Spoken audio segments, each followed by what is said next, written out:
Hello everyone and welcome back to the third session, the third act of For the Good of Society, a Good Society game. And I pass off to our wonderful facilitator, James. Go ahead, James. It gets shorter every time.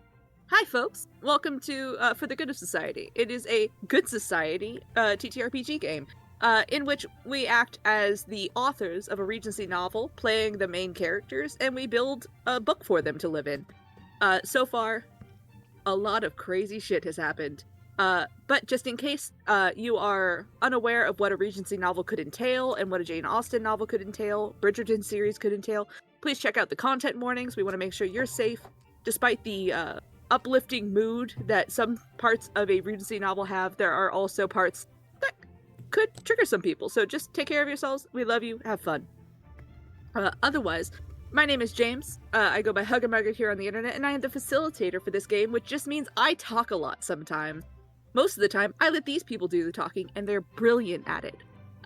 If you want to catch more of me, you can check me out here on Twitch. I do variety streams. I just hit affiliate. I haven't had my affiliate stream just yet, but hey, it's Halloween Horror Night season, so I'm not doing a lot besides that. And at the moment, I'm going to go ahead and pass it over to the owner of this channel, who was so kind to offer me the chance to facilitate, Maddie. Oh, hey everyone, I'm Madeline, this here on my channel. I'm playing the well-connected Theodore Brooks, who is new money and has recently, is currently, I think, leaning against a pot plant and crying because his fiance is thinking that maybe it's a miscommunication error and it's in the bad part. Maddie, Ray, it's the bad times. Hi, I'm Ray, otherwise known as the Ray Wilds. I will be playing Percival Harrogate, who is our man of culture, whose reputation is a bit questionable. Just a smidge. Abigail. Hello, I'm Abigail, and I'm playing Miriam Winthrop, whose reputation is mysterious and devastating. What a sad woman. And we are missing our lovely Faye today because she has some things to deal with, but please send her all the love in the world right now. We love you so much, Faye. Big kiss. We miss you already, sexy. For that reason, Leona will not be joining us for today's session. However, it can be assumed after the tumultuous end of the session last week, boy, she probably just ran the hell out of there. I might have too. And that's the reason that our dear Theodore Brooks is currently sobbing against a plant potted in a greenhouse somewhere. All that to say, my friends, my dear, dear friends, I myself am playing the Dowager Viscountess, Francesca Lawton. The most old biddy of all the old biddies. And everyone and everything else. So, aside from a select few NPCs that will sprinkle in here and there, but with that being said, my friends, I do believe that we are ready to begin. Sound good to everyone else? I believe there's a luncheon party planned and ready to go. So rather than me describe what everyone is going to show up to, Maddie, would you like to describe the party that Theodore and his people have put together? Let me put down my lip gloss. I do like that every time I roleplay as a man and I'm putting on lip gloss, I'm just like talking a bad voice while being like, cunt. Alright, so introducing you all to the Brooks Summer Estate in Hampshire. It, as previously described, is right by a beautiful lakeside.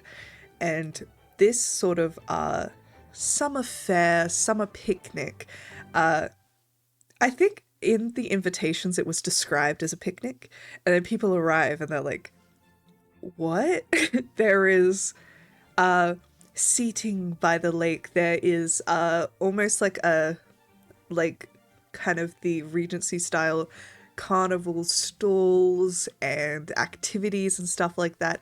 There are circus performers, there are all sorts, there is a beautiful band, lots of different little stages. It's almost this like very grand grassy garden area that leads down to the lake has been turned into a miniature fairgrounds.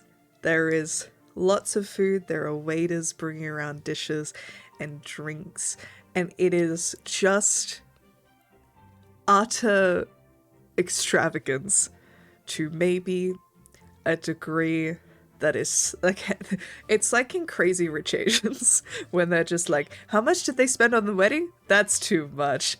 Our limit, what are they like? We're Christians. Our limit is this much. That's him. It's a little, but it, you cannot admit that it isn't tasteful because he hired the right people to do it. That it is too much and it is extravagance, but God, it looks good. There's a fantastic point to make about in the Regency period, living above your means was shown as a marker of being a prized individual. It was shown that getting into debt, doing things that were above your already high means, showed that you didn't care about your money, and therefore anyone would know that you are well worth your coin. So, all to say, Theodore has put on a very impressive party. Because he invited everyone in Habershire to this event, there is currently men, women, children, old biddies, old men, you know, just the full range of humanity here at the event. There was a set time, I believe, in the afternoon for people to begin showing up, Theodore, that you set on the invitations, and people, assuming this is a casual luncheon, held back and arrived promptly and or 10 minutes post, and so the line of carriages well exceeds past the driveway as person after person, family after family step off their carriages or their hired carts and step around the or through the foyer of your home all the way through the back veranda and into a carnival wonderland that you have created for them. The footmen are at attention in perfect fabric of their uniforms. The entire estate is decorated to a T, in theme, but very delicately. Not as extravagantly as a ball, but still, the food tables are overflowing, and in fact some of the food is simply in stalls that people might wander around and talk and discuss. There are games of chance, games of cards. It is a fully entertaining afternoon, and not a single person has been able to find their host. This popped corn. How quaint. Oh, look, the corn in the kettle. That's interesting. My friends, I will ask, is it Percival or Miriam who arrives sooner? I believe this time, because Miriam was so late last time, I think that with the Dowager's advice is like on time this time. Like, it's like, it was good to be late last time, but this time you need to be on time. And in fact, it is the Dowager riding alongside you in the carriage for this all-ages event. The carriage is stuffed at present with both of her grandsons, the good doctor who is accompanying her on this afternoon outing, yourself, and the Dowager herself.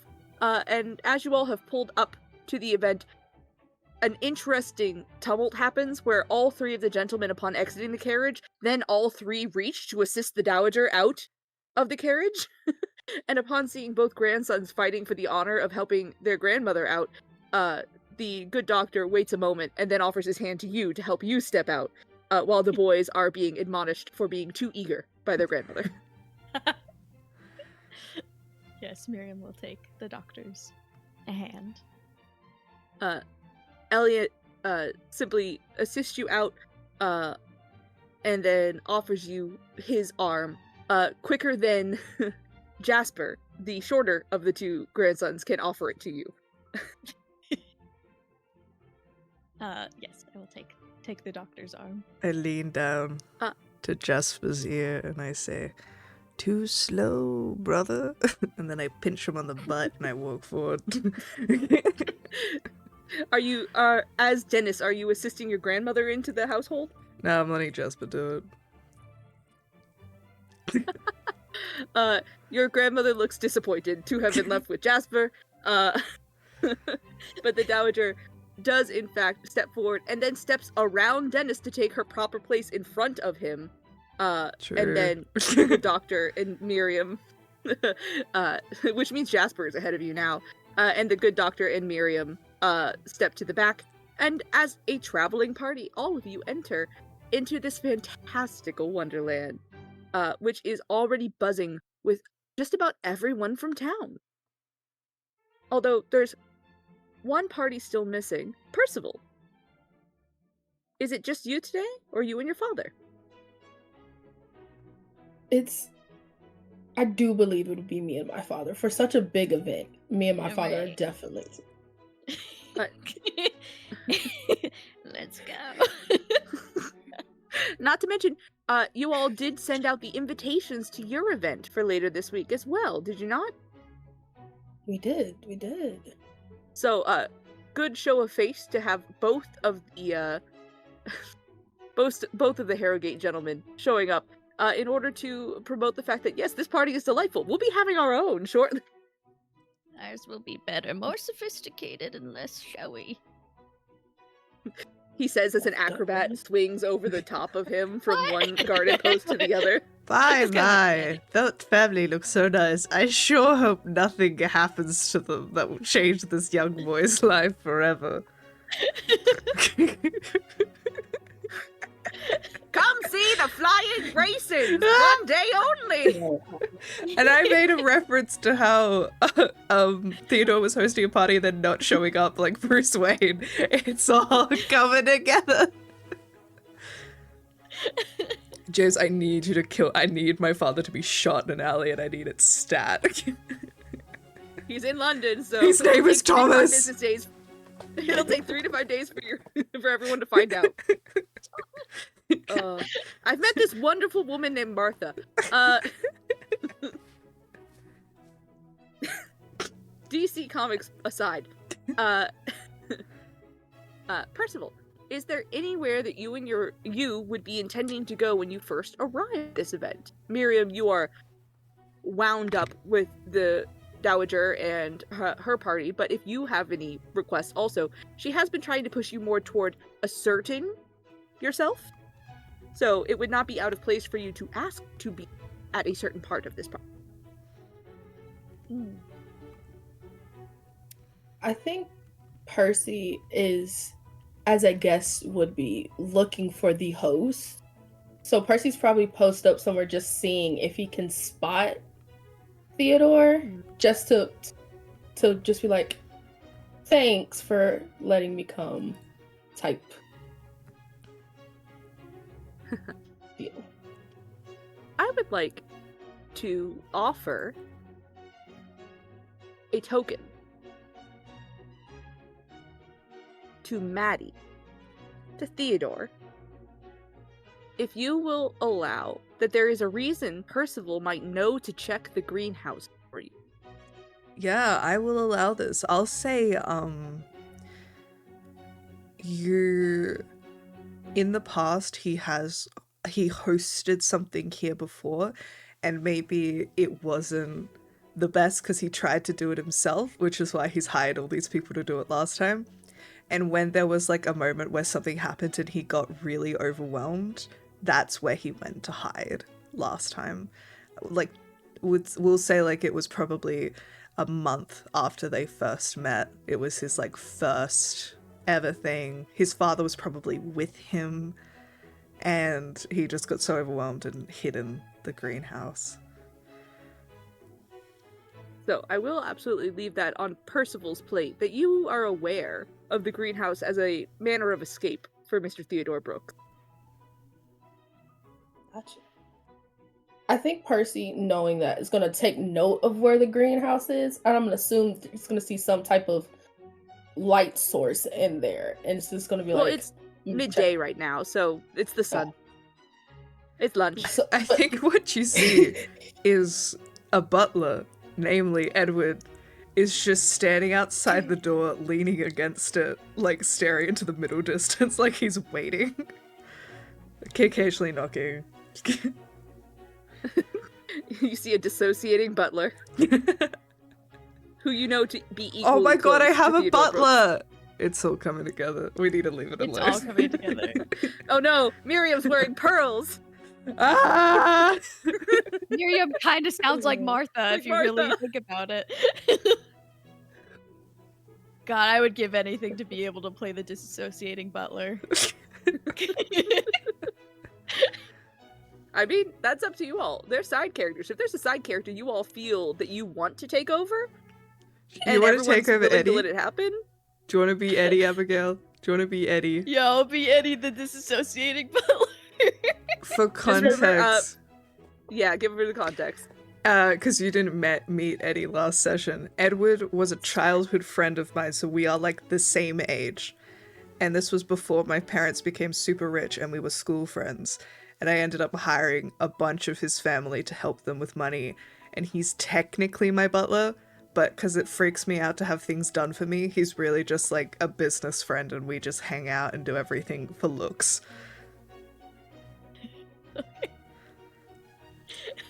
Has he talked yet? Because I don't want to play him if he's talked. I don't think so. I think he has just nodded in agreement to things or shaken his head in disagreement to things. Great. So I I'll think you're keep that. good. I'll keep that up. He's not gonna speak. Oh I'll my just keep God. that. I like to think it's because he has a common as dirt accent and he can't hide it.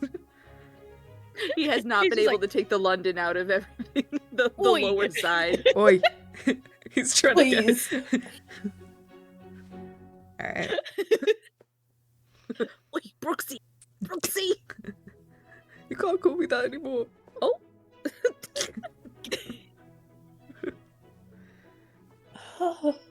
This whole concept is great.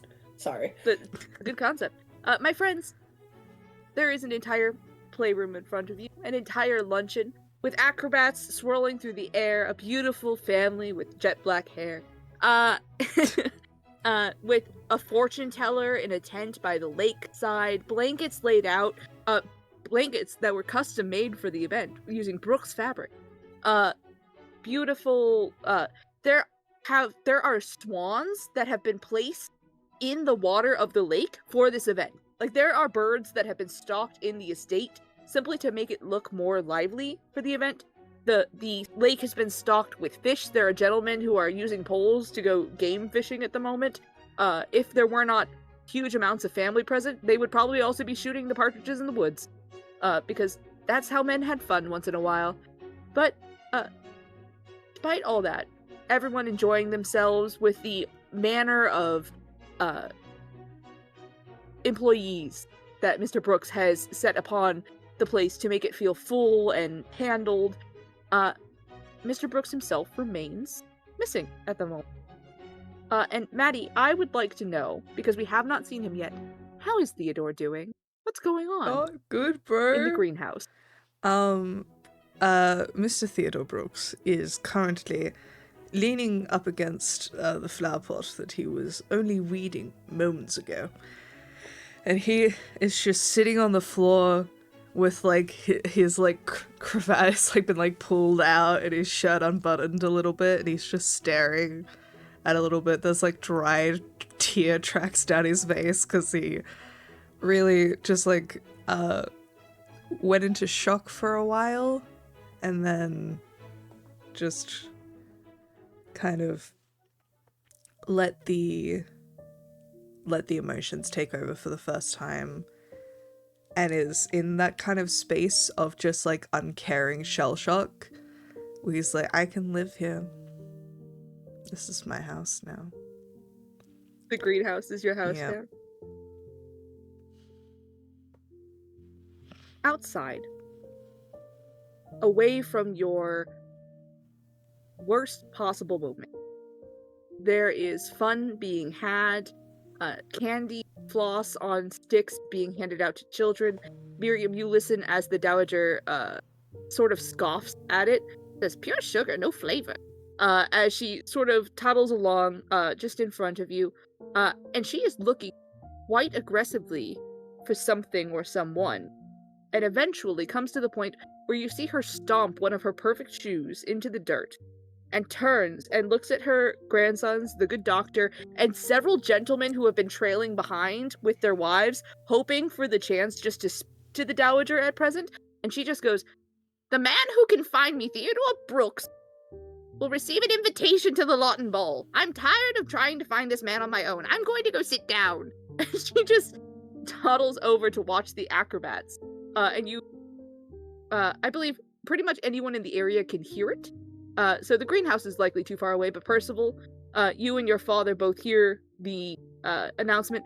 And several people who have not yet received an invitation to the Lawton Ball look very excited at this new scavenger hunt opportunity to win the prize of a ticket.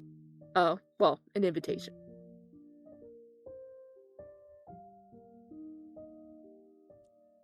I just know Dennis is like, well, I'm getting invited either way because it's literally at my house. So he will kind of just like walk to the side as everyone else is exploding into action. And he'll notice Miriam and then just walk up to her and just be like, "Where were you at the theater thing? I thought you were meant to go."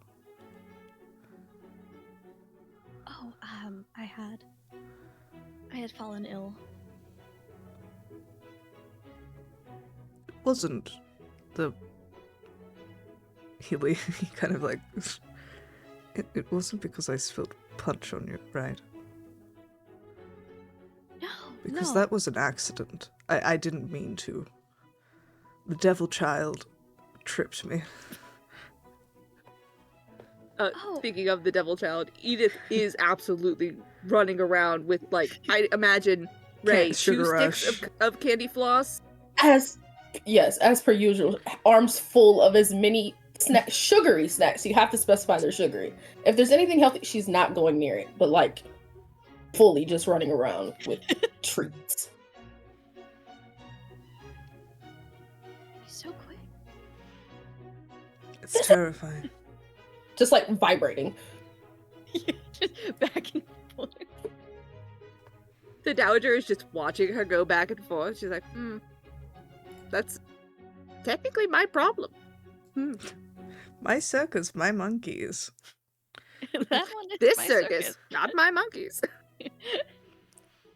That's my problem when I decide it's my problem. Yes, well, I'm sure yeah. the good doctor took care of you. Oh, I actually just I fled. What? Oh, you mean yes. Yes, the doctor helped. She's so bad at lying. It's so bad.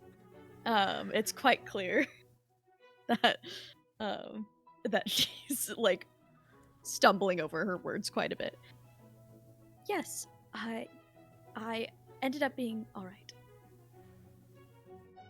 That is good. I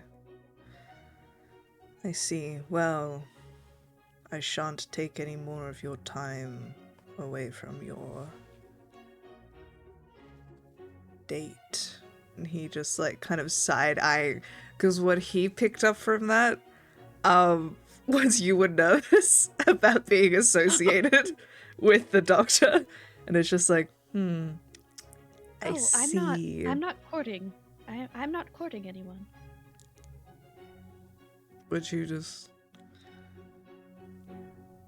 would usually, when ladies get nervous and stumbling around the name of a man, it is due to affections.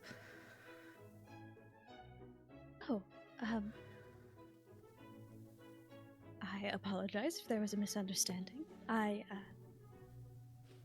am not very familiar with anyone around here quite yet. Was that something that you were interested in?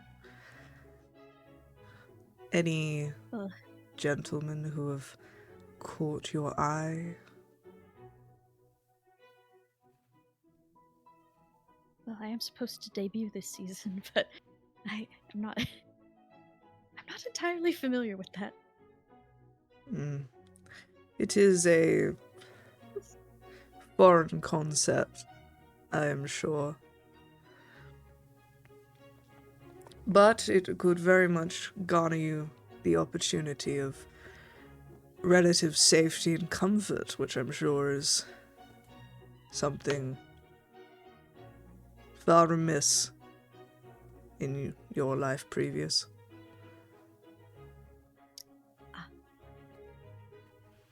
I see. At least that's what Grandmama says. Ah. I'm not surprised. Yeah, she If I does might talk. jump in with Jasper, who is running pell-mell towards Dennis and Miriam, waving a piece of paper in his hand. He is so excited as he steps up and he goes, "Look, look, I've been given a fortune." Breathe, brother. He breathes kind of like a pug, where the air doesn't go Oh, all the no. way in. A Good fortune. breathing. Yes, we are practicing witchcraft, I see. It's all in good fun. All in good fun. I'm sure the church would have no problem with it. Look, I found the fortune says you will have luck in love. Isn't that delightful? Yeah, congratulations.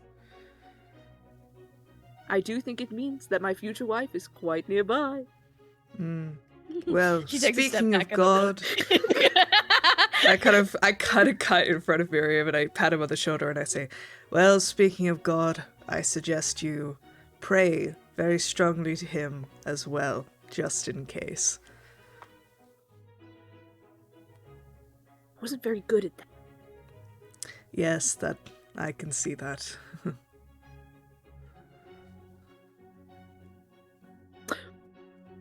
Well, you see, he looks at the two people that he has awkwardly become involved with, and goes, "Well," and just steps and leaves. There's no sequitur, there's nothing. He just turns at a 90-degree angle and walks away. Well, Just- considering much. your life has been filled with such surprises, he offers an elbow. Should you like to join me in practicing great heresy?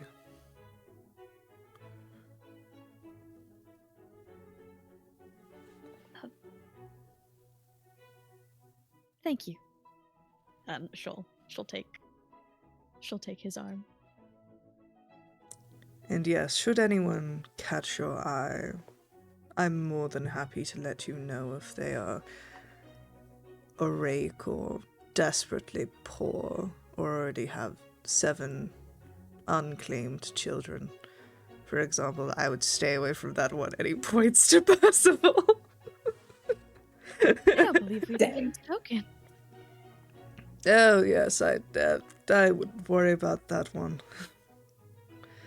I'm too busy playing his father.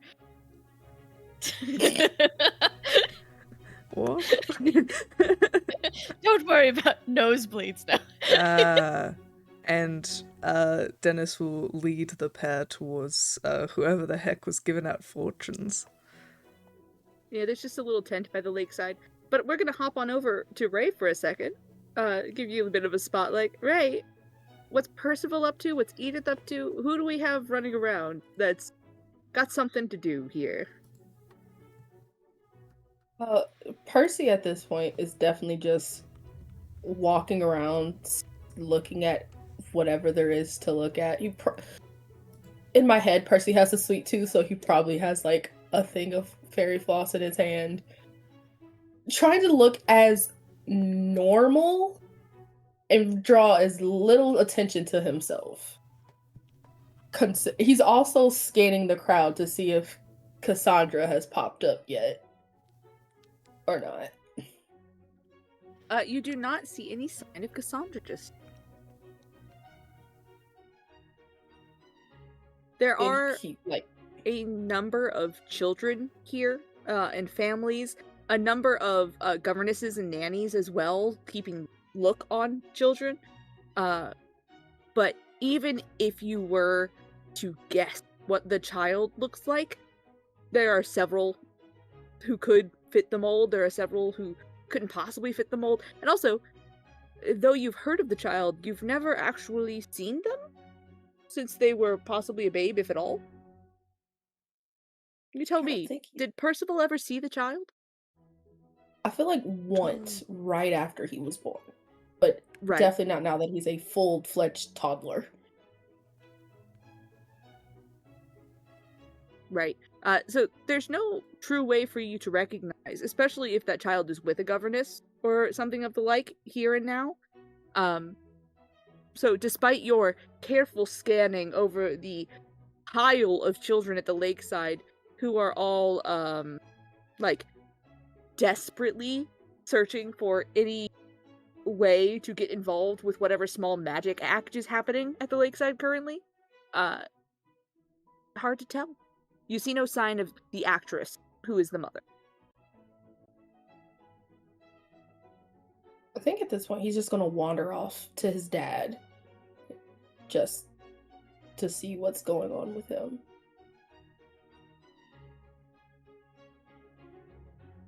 What I believe happened was that ball invitation was announced and Grant was like, excellent, that's perfect, here's what we can do, and turned around and you were gone.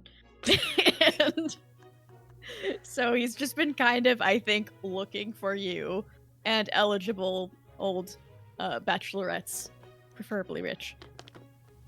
But his main priority was finding you. So once you're back, Percival, yes, come here. Yes, father. Do you know where the host is? I may have an idea. Excellent. Go.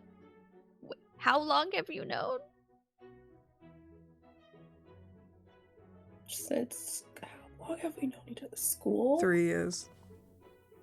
3 years? There it is. No, boy. How long have you maybe known where he is currently? 20 minutes. Alright, you have to go now. Quickly. Go get that invitation. That's the one thing we've been waiting for this whole time. Yes, father. And he very much, like our previous friend, hits a 90-degree turn and just walks off towards the greenhouse. Everyone knows a 90-degree turn means you don't really want to leave, but boy, you've gotta. Now he's just gonna wander over as non-suspiciously as possible towards the greenhouse. Under the guise of being a man of culture, looking about the gardens as you drift farther away from the party and into the pleasure gardens of the estate, where there are high bushes, almost maze-like in their turns, but very close at hand, the conservatory glass of the greenhouse. No one stops you from coming this way because the gardens are, part of the event itself. When you're invited to an outdoor party at an estate, you are outdoors, and that means all of them. And it is beautiful here. It is well kept. Every blade of grass is equally cut. It must take an army of gardeners to be able to do what the Brooks have had done here. But it is gorgeous. And it is lonely and empty over here. I think at this point, Percy's going to fully walk into the greenhouse and just kind of... Brooks? As you approach the greenhouse, I do believe that Brooks, Oh my god. assistant / butler, is at the doorway, unless he has stepped away. Dissociating against the door. Dissociating. I will ask, does Theodore recognize Edward? If he was always friends with, sorry, does Yeah. Percy recognize? Oh, definitely Edward would recognize Percy as like the. So, By the way, this is the guy we can't be associated with this time.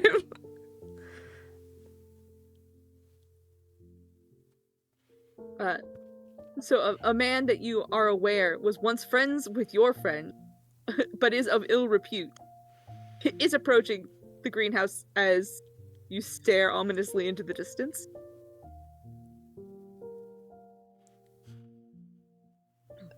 Hello? Just silently opens the door, not breaking eye contact What in the fuck, Eddie? sort of a threat. I was gonna be out here like, maybe you can use a reputation token to be no, this just straight guy- up like he's like, no, it's been too long. You know we gotta what? go. Eddie's just like, This yeah, guy's this will not get even- him out of This here. guy's not even entirely real. I can't give him a token on our sheet, so I love how the one thing you learned was he was currently disassociated. You went, mm-hmm. Yes. I need him. Here's the, The door look. If you opens. really want to go into Eddie's mind right now, because I Yeah. thought about this, Fair. okay? Uh-huh. If I thought about this. Don't give me a monologue token for this, but Now I kind of want to. The imaginary monologue token. oh, just a peek into Eddie's mind. I think he's been trying to get Theodore to leave right now, and has been like, he's such a wreck. This person might be able to pull him together. If no You're one like- else can, this guy might be able to, by sheer pride of like getting this guy to walk in and be like, oh, yes, like Everything is fine. I can't get him to leave, but if I place the one person he doesn't want to be associated with alone in the building with him, yes. He's playing Yeah. 3D chess right now. Uh-huh. Theodore, the door opens. What do? Mhm. Sorry, Theodore, the door opens. Percival, you see before you, what, Maddie? You see Theo's like on the floor with his legs splayed out, and he's just like leaning, and like his he always looks dressed. The nights has been like pulled apart, and his shirt slightly untucked, and he's just like sitting, staring at a wall. Hold on, I'm coming. Sorry. You're all good. And he just looks up.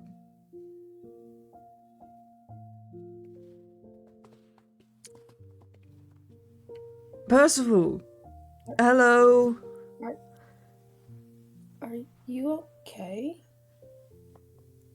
Dandy.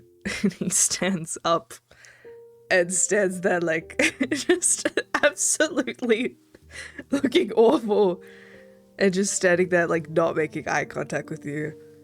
Oh, my apologies. Oh, has the party started already? I must have lost track of time. Yeah. People are wondering where you've wandered off to. Oh, blast. Apologies, just had to deal with a family emergency. I will be out momentarily. Please, enjoy the festivities. I should not want to keep you from it. Percy's just gonna pull out a handkerchief and kind of hand it to you, like, here you go. You might need that.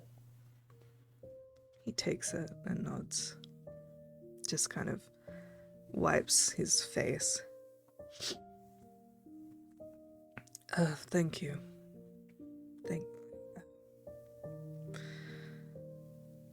Kind of dusts himself off and starts just like blearily fixing up his outfit.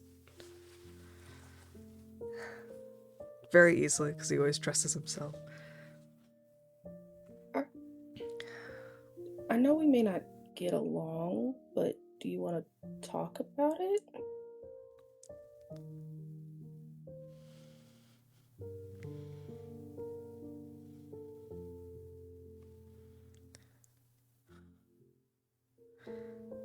Is it... I do not mean this as an offense, but I truly believe that you wouldn't understand.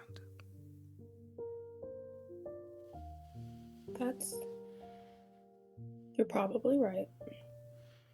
And again, we may not be the closest of friends anymore.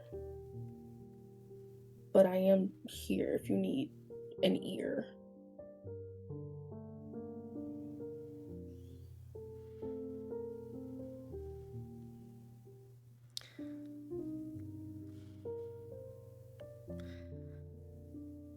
I am under an extraordinarily large amount of pressure, of which you would never have to face in your life, no matter if you danced naked in the middle of a Lawton ball.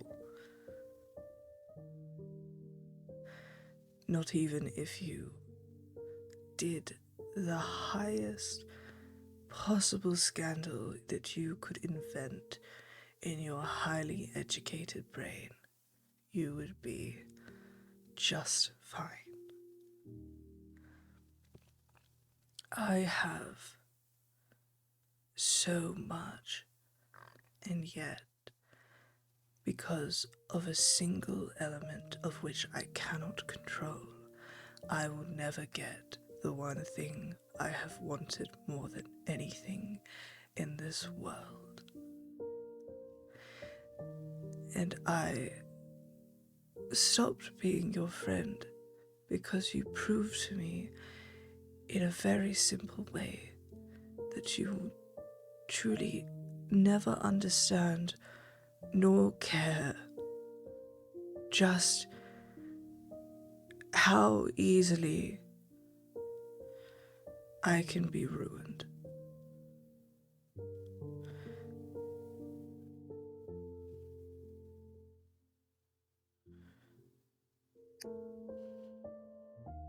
And I do apologize for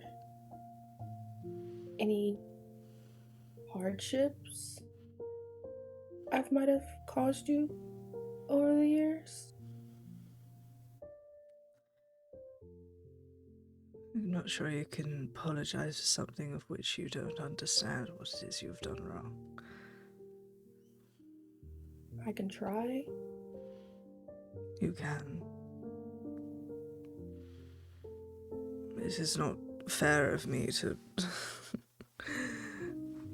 to scorn you for of which you cannot control yourself either, which is the matter of one's birth. I can, however, judge you for how you use it. You are a man.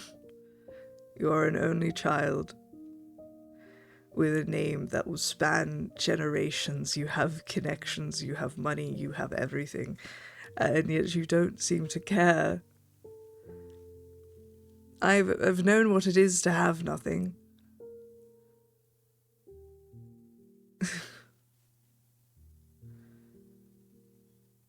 And you're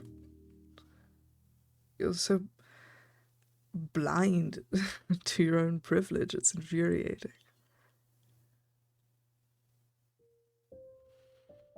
I don't dislike you.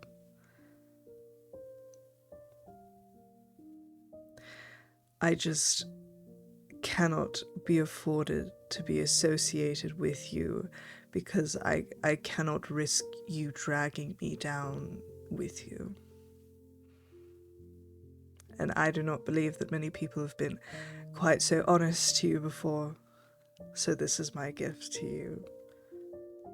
And that gift is to wise up and look around and just have a sliver of gratitude and to do something with it to help other people because you can. This whole event is to help my station and to help me get married so that I may please my father and carry on doing what it is that I love, which is to work. But also, I put on extravagant events like this because everyone in Habashir who is not of a noble reaching is here participating. Because unlike a simple ball which might help out some cooks and the staff who live upon the grounds, something like this will help feed the families and villagers for a month. But you wouldn't even consider something like that, because you haven't walked in my shoes. Apologies, I'm not myself. You're not wrong. I definitely won't ever know what you're going through, what you've been through. Like you said, I'm just the only child of a wealthy man who's been given everything I've wanted. But like you said, I don't understand much of the world. Trying to learn, but everyone here, everyone around seems to find one reason or other to make me the bad guy. But it's fine. And Percy at this point is just gonna reach into his other pocket, pull out an invitation for the gallery. An event for an event, hands it to you, and just hands it to you. When you're ready to come back outside into the world, welcome to your own party. Just kind of turns and walks out. He looks down at the invitation and just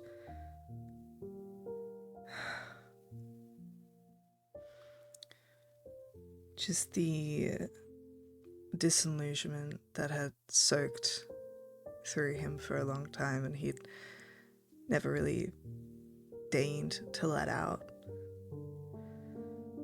He just sighs. Almost like, God, I wanted that to be more satisfying and I wanted that to make me feel better, but it really didn't. I just feel angry now. And he tucks it away and walks up to Edward. Thank you for waiting. Not thank you for being a terrible doorman. I am going to go freshen up and I will be down momentarily. Go do whatever it is you do. I'm sorry. He walks off to go freshen up, wash his face, plaster on a smile, and rejoin the party. All right. Miriam. Hello. You have been, I assume, alongside Dennis, as he offered to take you by the arm and go conduct some heresy, which is truly just some funny games that in the Regency period people did not take much stock in at this point in time, unless they were like a preacher's preacher, you know? But the line for the fortune teller is short, although she seems to be taking her time with each party in attendance. You have seen as you walked alongside Dennis, the Dowager has set up a little area for herself, where people have surrounded her. So she had the doctor set a chair for her, and he had turned away to go set another chair for himself at her side. And already there is a crowd of people who have appeared around her and are sitting on chairs alongside. There is a picnic blanket that has been spread out in front of her with young women like sitting down and like talking up and absorbing knowledge and things of that nature. She looks rather bored and annoyed of it. Until you all see a rather formal black dress walking through the crowd. And the new Dowager Lady, Bergamot, Hilda Bergamot, is seen stepping through the party as people set themselves aside for her, in shock to see a woman in mourning so suddenly at a public event, unaccompanied by her son and his wife, simply on her own with a footman and maid to attend her, who she waves off as she waves whoever is sitting next to the Dowager Viscountess out of their seat and sits herself down next to her friend. And all of a sudden, both old ladies' heads just go whoop. And for the first time since you arrived, you no longer feel the Dowager's eyes on you.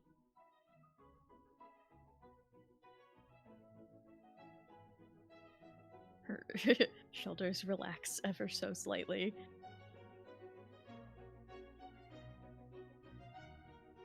Oh. I see the two birds have found their nest and will continue their pecking at each other rather than the rest of us. Oh, I missed when she was distracted. Oh, this is wonderful. It does feel rather nice, doesn't it?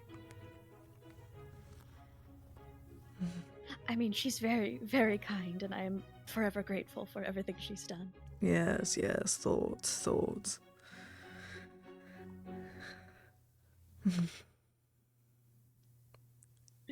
He didn't even get it right. It's Sorrow's prayers.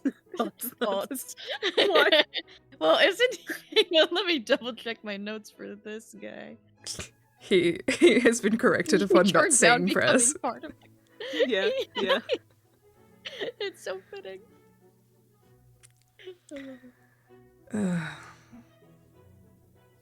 So, I know very little about you. What do you do?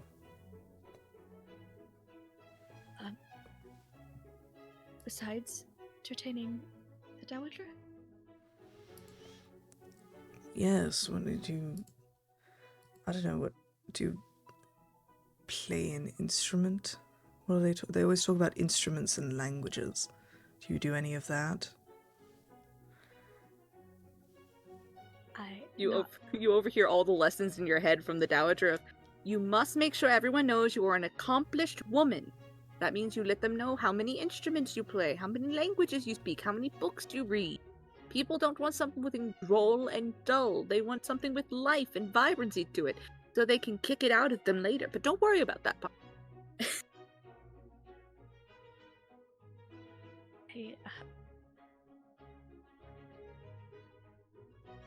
She pauses because she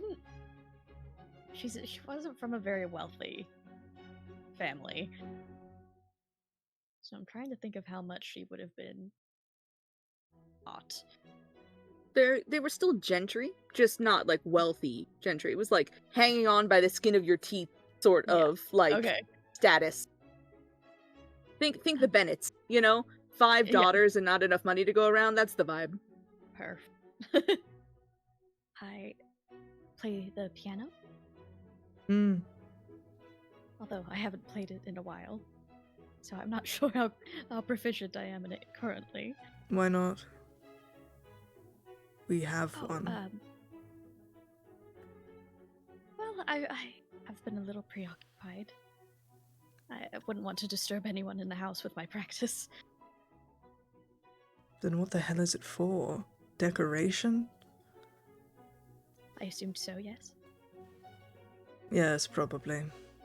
Yeah, but there is some lad who comes in and retunes it every now and then, so I would say that does mean it is meant to be played. You should play it.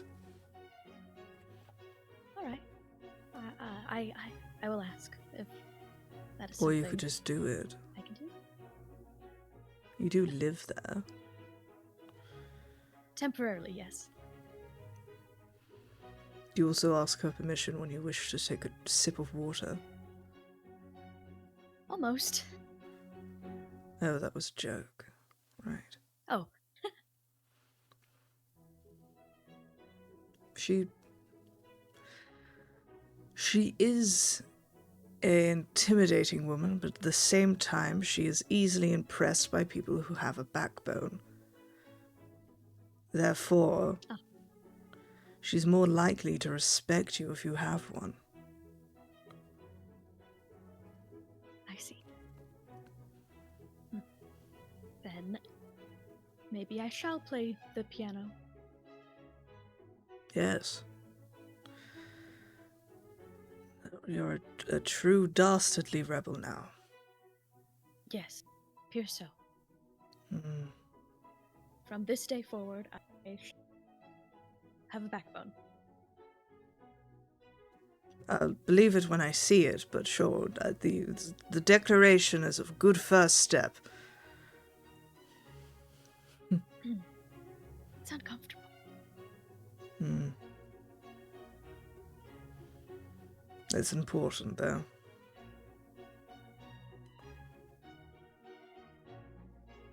Yes, I suppose so. Yeah, it looks like we're up next. Oh, the fortune time! You see a woman ahead of you sitting at a table. They've set up like a tent above her that is this plum velvet that drapes down around with gold furnishings. And she is dressed in a manner that is culturally inappropriate, but we will not discuss because it's the Regency period and that just happens. And you can tell she does not belong to whatever ethnicity is meant to be wearing the garb she's in, but she has drawn wrinkles on her face so she looks a little older, so she is doing her best. As she sort of breathes after the last couple leaves, and then she sits herself up and offers you both a fortune. Does Dennis take the first fortune, or does Miriam? Ladies first.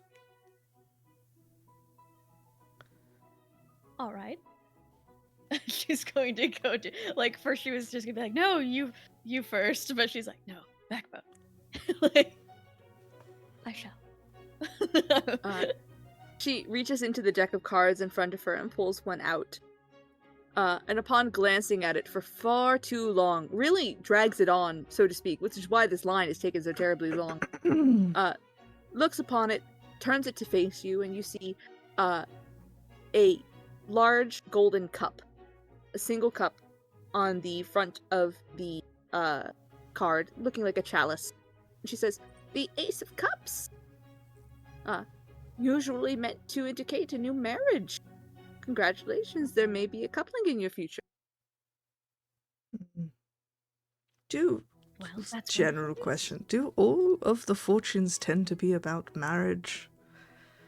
Is that like the theme? Or... What? You see she leans into Dennis. She goes, "Listen, it's what most people are asking about. I'm just doing what I can. Yes, yes. it's fair Do enough. you want the fortune or not?" Yes, do go you ahead. want it? Right, go. Yes. She pulls the next card and sort of glances at it in surprise and shows a tower that is being struck by lightning. She says, "The tower is great change." Oh, thank God. Wonderful. Well, this has been great. By great change, does that mean good? Because that tower is on I should fire. help the next person. Right. or it's just another marriage card or something like that. Sure. I think I did see a man falling from that tower. Perhaps he's falling into the arms of a woman.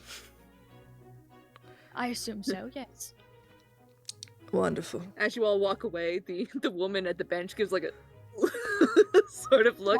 As soon as you reshuffles were her doing it, I cards. was like, James is going to say the tower. Part of me thinks that maybe she didn't mean for that card to be in the deck today. Yes, I do think so too. But the mystical spirits, they work in mystical ways. Something Yes, like of that. course. Yeah. They're saying all of that. I always did enjoy at the theatre the more witch hag like characters. Oh, did you now? Interesting. They Scandalous. always amuse me in the way that they often predict the folly of man. Almost a Cassandra type figure in the modern play.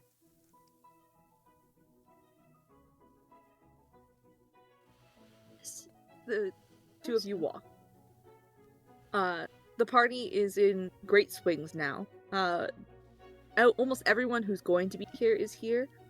And in fact, Dennis would recognize from the theater performance a beautiful woman in a beautiful gown who has stepped out of the foyer and into the yard proper. Miss Cassandra Lavelle has joined the party. This is going to be marvelous. Where's Percy? Looking around. Where is Percy? Percy definitely is just like hustling as calmly as possible back to his dad. Papa. Just full blown, just doesn't want to draw attention to himself, but he is booking it. I can imagine your father being like, "Did you find him? Did you find the boy? I did. I gave him one of our invitations. Excellent. Now go get yours from the Dowager. Of course. Good. And just again slowly walks off. I want to, if it's all right, because my dear Percival had to leave camera before I could do it. I want to offer my monologue token to Percival, and I want to see what's in Percival's head directly after hearing what Theodore thinks about him. Ooh. Percy, after having all of that thrown in his face, is very much, simplest terms, he's kind of on a spiral. It's one of my former friends thinks this of me. Does the world think this of me? Like, I know I don't have the greatest of reputations considering Cassandra and all of this child business, but does no one else realize how hard that I'm working to try to make things right? I don't have a mother to make proud. I just have my father. It's just us. Kind of just essentially faking it till I make it. And I've thought people thought that I was a someone. But if the one person I thought was a friend thinks bad of me, how do I fix this situation that I'm in? Is it even possible to fix the situation I'm in? Do I just now become the monster that people think I am? Do I fully lean into what I was and just stay there?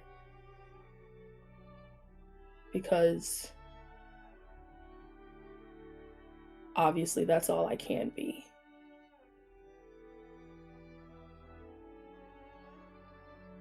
Thank you very much. Wow. Excellent. Tea. What a lovely picnic. What a lovely picnic. In fact, at this lovely picnic, as Percy heads off on his newly appointed mission, thinking only of what occurred just before it, and also carrying no proof that he found Theodore and brought him out, which is what the Dowager requested. Miss Cassandra Lavelle has received a grouping of people about her who are lavishing on her, overjoyed that she is here, simply because she is quite in fashion, despite her reputation as it precedes her. You see that not many unmarried people are surrounding her, because that reputation could possibly destroy some of them, especially the gentlemen, if they were to surround her. But there are several young women, married or not, who are around her. You see Miss Henrietta Fudge standing by her side, gushing over her dress. There is, in fact, Tarquin Abernathy is definitely right up in there, just having a good old time, doing his worst, as always. And in fact, Mr. Dennis Vincent, not Dennis, sorry, Jasper Vincent, pursed lips and all, is, like, on the fringe circle of this, like, trying to get the attention of Miss Lavelle, and she is just straight up, like, not giving in to that, and is instead talking to her other admirers at the moment, but she does seem quite distracted, and is not looking around the party just yet for people she is looking out for. We should probably go fetch Jasper before he ruins the family and Grandmama kills me. Alright. I'm just going to... He just carefully walks over, like, smiling at everyone, and he takes Jasper. And you... Oh, Grandmama needs you. Drat. I did so want to talk about show the other night. Oh, I'm sure. Walks. Kind of approaches the Lady Dowager. Collar in hand. And just, like, eventually just kind of, like, hand on back, smooths out his collar, and walks over and says, Grandmama, my apologies for interrupting. Two heads turn toward Dennis, one blonde with streaks of gray, the other his grandmother's fully gray hair. Dennis? He has that look in his eyes from behind Jasper's head that just says, help me, as he says, oh, well, I was very sorry to have to pull away Jasper from talking to Cassandra Lavelle and brought him here to help you. Why, thank you. The good doctor had to step away for a moment. Wonderful. Jasper, come sit down here. You see the exchange happen, Miriam, and you do see that the good doctor has in fact stepped away from the large grouping of people around the Viscountess, likely because she is surrounded by so many people, there's no need for a doctor to stand right next to her, but also potentially because you see, as he had been standing close, people were behind their hands whispering, mentioning certain things. The fact that she has a doctor following her around is quite uncommon in someone who is well. And so, perhaps because of the whispers that were starting up, she decided to send him off on his merry way.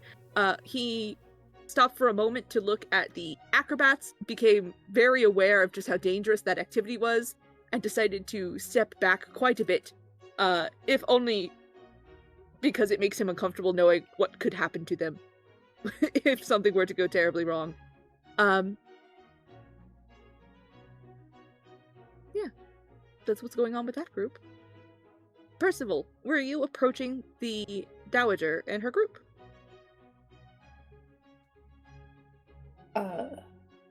Percy, seeing that gathering, kind of just slowly wanders over just to kind of make himself known to her and just kind of, lady?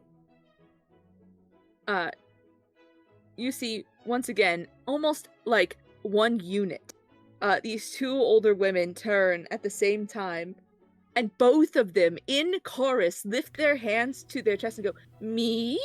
As both Lady Hilda and the Dowager Viscountess take the greeting in turn. Of course, I had to say hello to the most gorgeous women in the area. You see both ladies look at each other. And it is actually the Dowager Lady Hilda, who sort of leans back in her seat and goes, Mr. Harrogate, you have gotten quite tall since I last saw you. It has to be all the vegetables. Is it the vegetables? Yeah, like he's very confused. Yes, Yes. our dear You see- Percy has had a great many changes since you last saw him, Lady Hilda. So I've heard. And it is, in fact, you see that she is leaned back and she is kind of smirking at the vegetable comment, not in like a nasty way, but in a like, oh, you didn't catch that I was trying to be kind to you about something. She goes, I can see that you hold your shoulders quite straight and tall these days.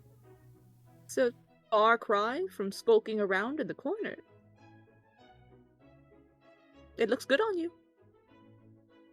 Thank you. You see the Dowager Viscountess sort of looks you up and down and then looks at her friend. She has remained silent this entire time, and you do know that she is like... She has never truly, ever since your scandal arose, been very forward with your family, and in fact, at the graveyard was quite snippy with your father, simply throwing out a bit of a roast and then moving on and away. But here she remains silent rather than adding any jabs. He just Percy's just gonna kind of, since she hasn't addressed him yet, kind of like give her a glance, but is still trying to be as polite to the one that is talking to him, like of Lady Hilda. Like he's not ignoring her, but since she hasn't directly spoken to him yet. So, I did receive, says Lady Hilda, an invitation to your home for this coming week. Interesting, I thought, because your family does not generally throw parties. Yes, we acquired several new art pieces from an artist in Paris. And he was graciously given us the chance to show them. And we wanted to be able to share them with everyone. On loan. You know...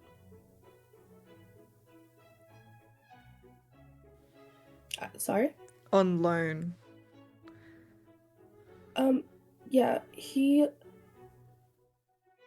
wants to be able to see how it's received outside of Paris, and he thought that our home would be the best place to show. You know, I did hear that you had grown into quite a man of culture. I'm glad to see it. Thank you. I have learned to enjoy the finer things in the arts. You can say that twice. Percy's just gonna like squint at you, but not acknowledge what you're saying. He just has some lemonade and he's going. He's like behind the Dowager. The Dowager sort of like leans back and the back of her bun hits Dennis square in the chest. Understood. She looks directly at Percival for the first time in the conversation, goes, quite expensive to host a gallery at one's home. But I do know that your father already has quite a few select pieces, so it should not be an empty showing. Impressive. Impressive. We do enjoy what we have, and it'd be a shame to hoard it all. I should hope you'll be a better host than Mr. Brooks. It's a shame I have not seen him yet this entire party.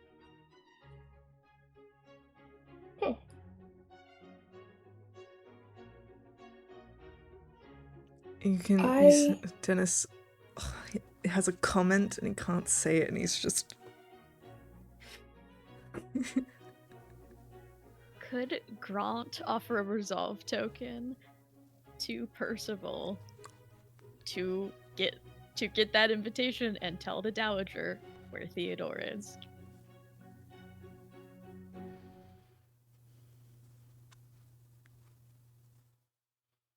I will. I think Remember, Percy is going to accept. Ooh, and remember, you can negotiate But if there's anything you want can in return. negotiate, Aha, you can the also butt! you- Yes, the You butt! can also deny. You can also just say no. No. But Percy wants to be allowed. I want to be able to lie about exactly where I found him. Deal. As long as you get that invitation. That's all that matters. I've already transferred the token. It's done. I need to figure out It's to done. do something with those. It's done.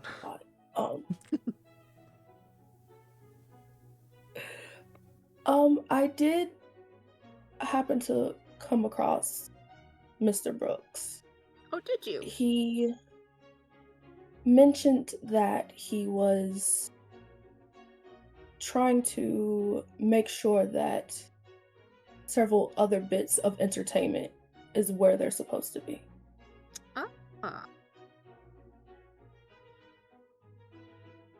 Well, a man of good family who can actually get a job done. She leans her head back again into Dennis's chest. Goodness, you really are moving up in the world, Percival. Well, I am glad for it. It would have been a shame not to have you at the party this week. You are quite fun to have around. You will be at the Lawton Ball, won't you? You and your father both? We have not. I do believe we will. Good. Though I'm unaware of whether or not we have officially received our invitation.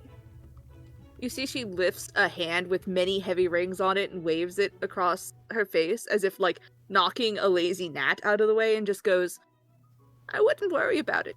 It should arrive by afternoon. Oh, of course. Thank you. Some rumors cannot be true. She leans back in her seat. And sort of dismisses you without dismissing you, but goes back to talking to Hilda. And Seeing the the group, dismissal, Percy's just The gonna group- give a quiet little bow. the group around her is looking in shock at the Dowager and then at you, and the Dowager and you, knowing how easy a target you are, and there was no jab at the end of that. It's just and the whispers come in.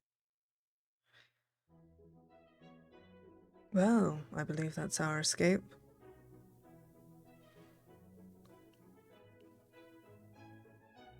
I don't think Miriam was there for that. You don't think so? Where was Miriam? I think she excused herself, from Dennis when Dennis had started taking Jasper. To take Jasper away? Yeah. Yeah.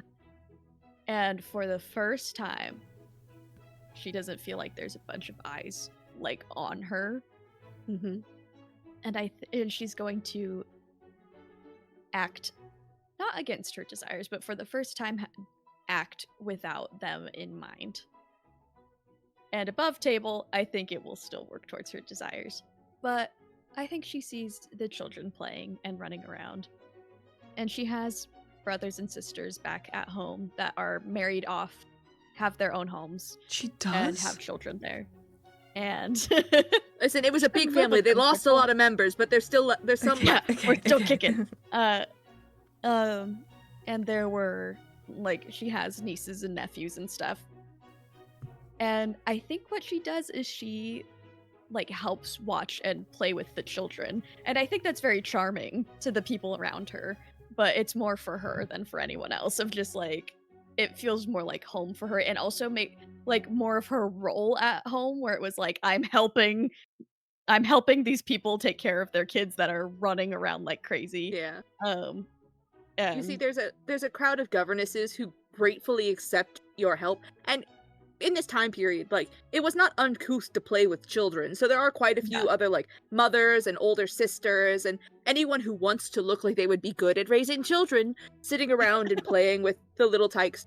Some of them have hoop and stick and are, like, running after it. Some of them are engaging with a man who has a, like, wire cage full of butterflies, who is showing them off, and who says they're going to be released into the garden and is discussing it, and a crowd of young girls is screaming equally about bugs being icky and also them being beautiful. It reminds you quite a lot of your family. But as you are playing with them, there is one very sweet little boy who is with his governess, sitting there. He has tanner skin, dark hair, and he is, would not call him a wild child, but certainly looks like he has his eyes set on everything. He's a toddler, but has like a knowing look in his eye almost. yes, I'm an aunt to two toddler boys. Mhm. Yeah, you know the kind of toddler I'm The talking about. wild- They know too much and they know how to get away with it, right? Uh-huh. Like, yeah. It's that. terrifying. He has slightly pursed lips, just lovely curl of black hair that goes like right here. But he has taken a shine to you and is in fact demanding that you play patty cake with him. And as you have gone through the third round of patty cake, while his governess sits Almond. back, gratefully aside, sipping at her lemonade that she has not had the chance to touch in like an hour, you feel a shadow come across you from behind.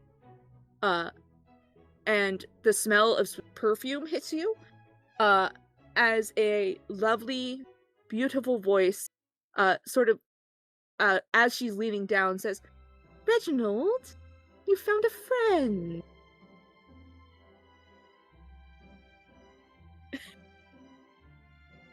And above you is Miss Cassandra Lavelle, looking down at her sweet son, all agush that he has found a lovely person to talk to.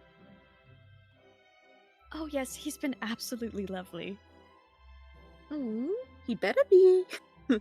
You see she sort of giggles, but she does sort of like lean down, and you don't get the essence that she is a mother who dislikes being a mother. But you see she like leans her hands out, and this child rushes into her arms as she squeezes him very tightly. She says, "It's so good to finally see you again." Reginald begins blathering on mile a minute, the way kids ought to do. And as Sandra sits her son down in her lap on her lovely dress, sitting down on the blanket that has been spread out here for parents and children alike, she turns to you, reaches out a lovely gloved hand to meet yours, and introduces herself. "I am Cassandra Lavelle. And you are?" I am Miriam Winthrop. "Oh, It's Miss nice to meet you." Miriam. A pleasure to meet you as well. I do have to say, despite having been away for a bit, I don't recognize you at all." Yes, I believe I am quite a new addition to the area. Are you? Yes. Let me guess. Newly, well, engaged? Possibly not married yet. I am debuting this season.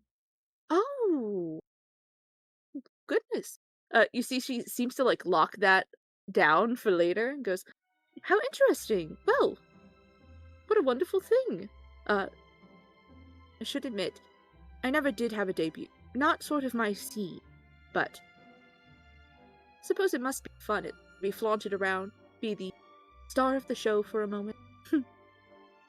Oh, so I've heard. That's not really my scene quite either. Really? And what is your scene, dear? Oh, honestly, more like this. The chaos of a home that is far too crowded. Oh. I could never. You see, she like wiggles her son in her lap, just one for me. I could not do more than one. It's hard enough affording a governess to take care of him while I'm touring. But I suppose... feel them too. I suppose if you wanted to raise your own, that's something that some people like to do. Well, maybe someday. That's far in the future, I believe. Well, it's not that hard to get married. I could have been 3 times if I wanted to by now. Congratulations. Oh no, it's a terrible bother. I wouldn't want it. But... Huh. You see she leans into you, and she says, one unmarried woman to another. You make far more money being unmarried than you do married. I will She giggles alongside you with take it. your word for it. But, like we said, not your scene. That's fine.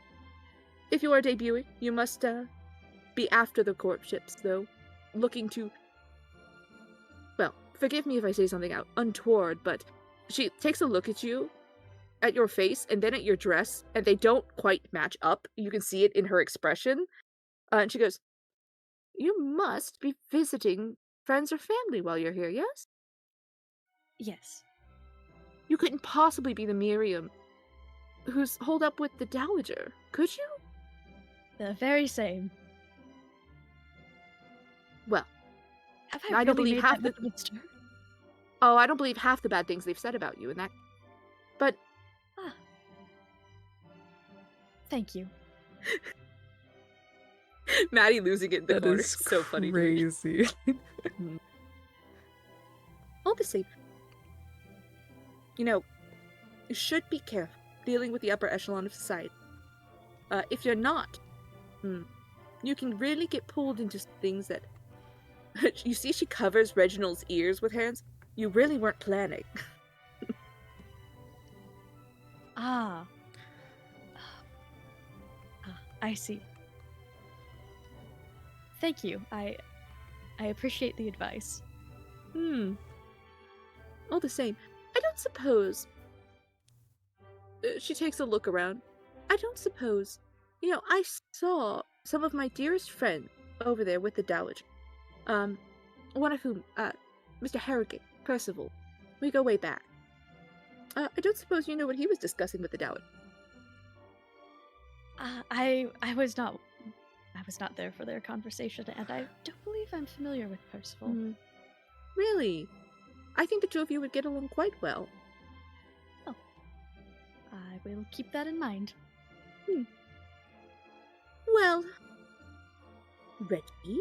You see she leans down to her child, stands him up and brushes him off. Would you like to take a turnabout with Mummy? And she takes her son by the hand, gives you a smile and a wink, and walks off into the crowd with her son. He sort of, purses his lips pouting and then, waves goodbye to you a whole bunch. And then... and off they step. I think this is about the time that everyone's been waiting for. The great The Count of Monte Cristo's the gonna return of Theodore, as he I think he comes out of the house like he has just taken a really large tray from one of the servants that has a massive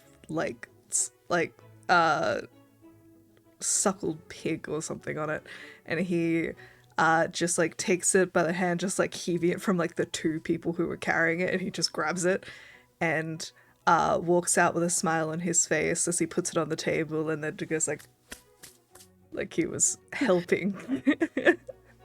You see, as you appear, members of your estate have been trying to figure out where the fuck you were, and have been preparing to cover for you, and so the moment you arrive with that pig hefted in your hands, several of them look so confused, and then one of them just taps the band and a big fanfare plays out as if this was a planned entrance for the host. And almost every eye in the garden turns towards you. The acrobats, one of them is above on the tightrope and sort of wobbles and then catches themselves. And he just and goes, then keeps stepping. Apologies for my tardiness, everyone. We were having a competition on a farm, and I could not choose which pig would be the winner for everyone to try today. All of the farmers did so well, and he puts it down and says, I think it might be the best we've ever had. He, like, looks to one of his servers like, back me up, motherfucker. You see, like, a hearty chuckle goes out among, like, gentry here. And I'm going to be real honest with you. Not a single one of those people knows how long it takes to cook a suckling pig. Yeah. Let alone, like, Yeah. you couldn't possibly have been going to choose the pig right now if you were going to serve it right now. And not a single one of them thinks about that as they all, like, clap, and several, like, men come up and like, oh, good show, good show. Very well. Well, I do hope all of you will try it and commend our lovely chef who has prepared it today. Please, carry on. Enjoy, enjoy. You step out, and the gentry at large seems none the wiser, although many people you do see whispering behind their hands at your late arrival, despite your cover-up. He cannot find it in himself to care. You see many of the gentry here of higher class do seem to, like, be weighing time differential amongst, like, the party you have thrown, and most of them seem fairly neutral on it. It seems like you've covered for yourself pretty well with just how extravagant this is, so they're like, well, there's a lot here, so it's possible, it was fine. But there is one thing that you notice.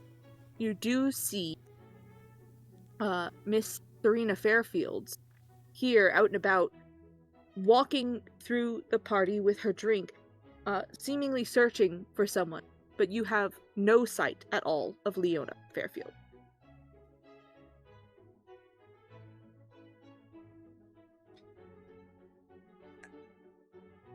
Later. He kind of brings over Eddie and goes, could you ask the others, has she gone?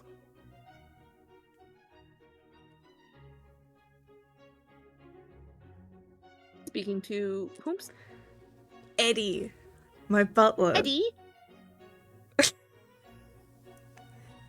You forgot you were Eddie for a moment. I was actually disassociating. I send you Just off method. to talk to the other staff to find out if Leona was seen leaving the party. Just backs away. I think Eddie's a little creepy. Not breaking eye contact. That's just Eddie, have you been drinking? What? It's going to be all right. We'll do pool after everyone else leaves. We'll do billiards, my boy. I do believe that Eddie would have seen Leona run off, out and away. Unfortunately, I've committed to the bit of not speaking, so let's try this.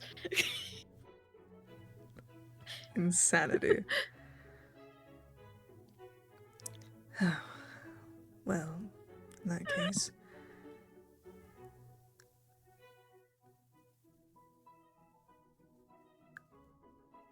I'm just going to assume that if she was still here, you would have just given me a thumbs up, so I'm just going to accept that. Understood.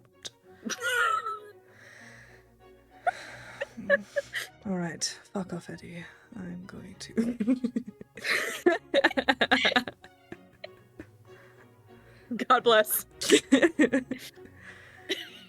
And he is going to go approach Serena Fairfields. He, Ooh, like, takes a okay. champagne glass off of one of the trays and goes up to her. Boy, your champagne glass versus her sherry glass. Mrs. Fairfields. Ooh. You walk up on Mrs. Fairfields, and you see that Serena is dressed impeccably, as always, hair impeccably done. But there is a slight dark baggage under her eyes that her powder cannot cover. And as you come up on her, she sort of whirls around and takes acknowledgement of you, but also looks behind you like she was really hoping someone specific would show up behind you at the very least. And upon not seeing her daughter, focuses back up on you and goes, Mr. Brooks, a lovely party. You're too kind, far too generous. If you're wondering where your daughter is, she has left. I see. Any particular reason for that? Well, I'm not sure. The message must have gotten lost on the way.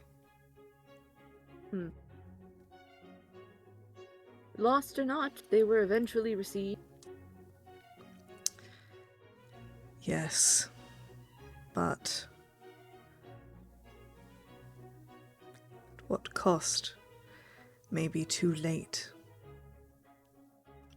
Happy days. Well, it's postage. What could it cost?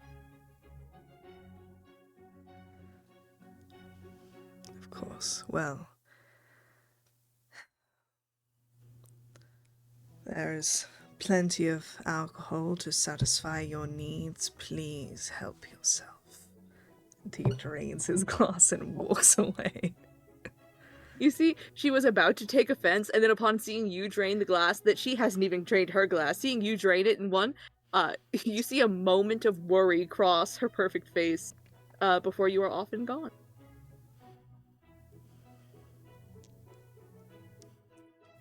He's feeling messy. Oh. Wondering how messy this moment should be, as poor Theodore, finally entering the party, is greeted by many people who are all thanking the host for the wonderful time they are having. Especially families with small children are gracious that an event like this could exist so that they could... there are several newly married couples with very small babies who are so excited to be able to be out and about in society with their children. Children usually don't have debuts early to the masses because you wait until they are older and they can go to balls, whether that's running around like Edith or otherwise. But it is an opportunity to be able to bring one's 2-year-old, 4-year-old to an event and let extended family see them for the first time, as opposed to waiting until they're 14 or 15 when they finally get to travel safely and things of that nature. Theo's not a dick. He is very genuinely grateful and takes the time to speak to each of them, and is very polite and takes the compliments with grace and returns them. You do eventually find yourself near enough to the Dowager Viscountess that she, sort of, upon noticing you nearing, stands on her own to walk over and give an approach to you, which in itself is something to understand is a compliment, in that she did not wait for you to come to her, she went to you. And as this little old lady wanders toward you, with her dear friend Hilda on her arm, Lady Doughton, Lady... Oh my god, what's her last name? I'm so sorry. Hilda... Bergamot. Lady Bergamot. You honor me by attending this event. You see that the Lady Bergamot sort of inclines her head and goes, well, and then she gestures at all of her, dressed in, the black that now matches her friend at her side, and goes, it's been a bit dreary, so... Yes, grateful for the chat. I attended your husband's funeral. It was a beautiful ceremony. My condolences. I could for hardly your see loss. anyone. Oh, thank you. You see, she has a lemonade that she's half sipped. There's a stick of some sort of candy stuck in it. She obviously has not been not having a good time. Yeah. And as you say that, you realize that she sort of gets this look of contemplation and slight grief on her face, which you suddenly realize, oh, she placed that there the moment you mentioned it because she was forgetting herself. Yeah.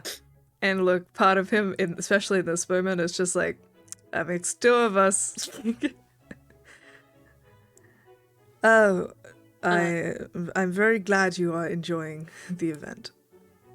With what has happened and such. You put together a party that would have made my husband proud. And I thank you. You hear the Viscountess sort of speak up and goes, "Your husband? You most certainly couldn't have put together something like this." You see both women sort of titter and giggle at that, which in itself is a compliment to you, but is also against the dead, and you're like, "Ooh, gotta toe the line here."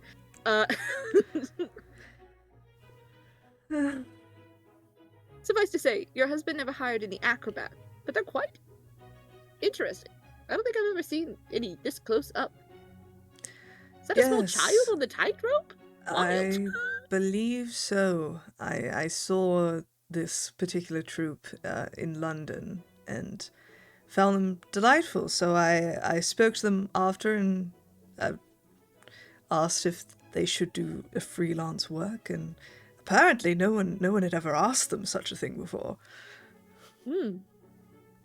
Well, impressive all the same. The Dowager speaks up yet again and goes,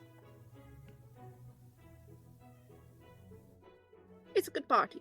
You've done a good job. We should have you around more."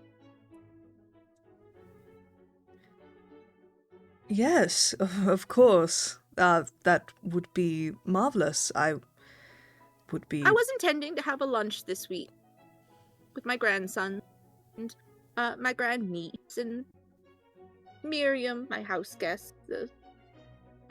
It's a smaller gathering, but you can consider yourself invited if you would like. It would be an honor, of course, my lady. Of course.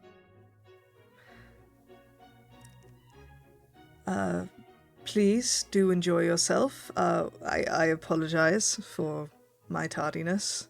I am a businessman at heart. I cannot bring myself away from the more background things to make sure everything runs smoothly.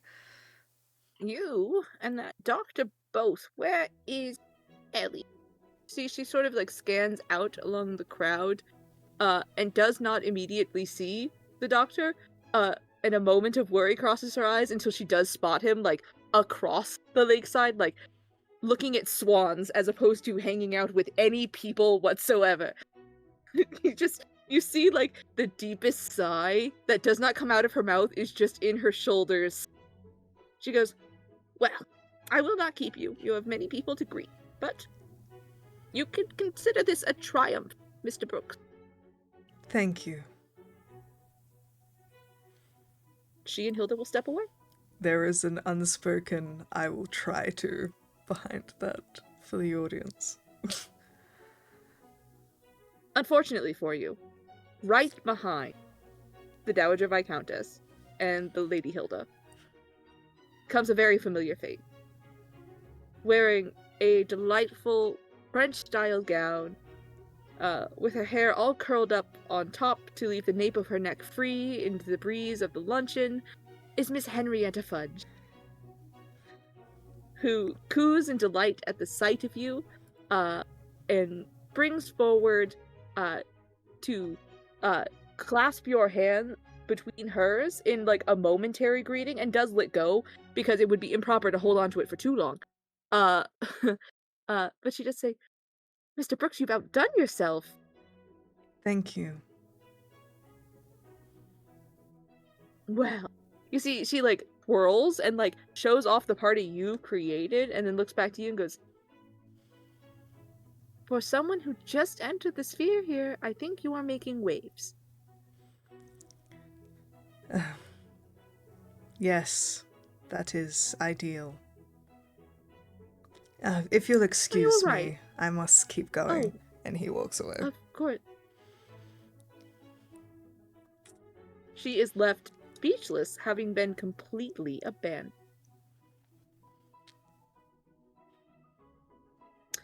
My other two players, is there anything going on with your characters that you would like to go through?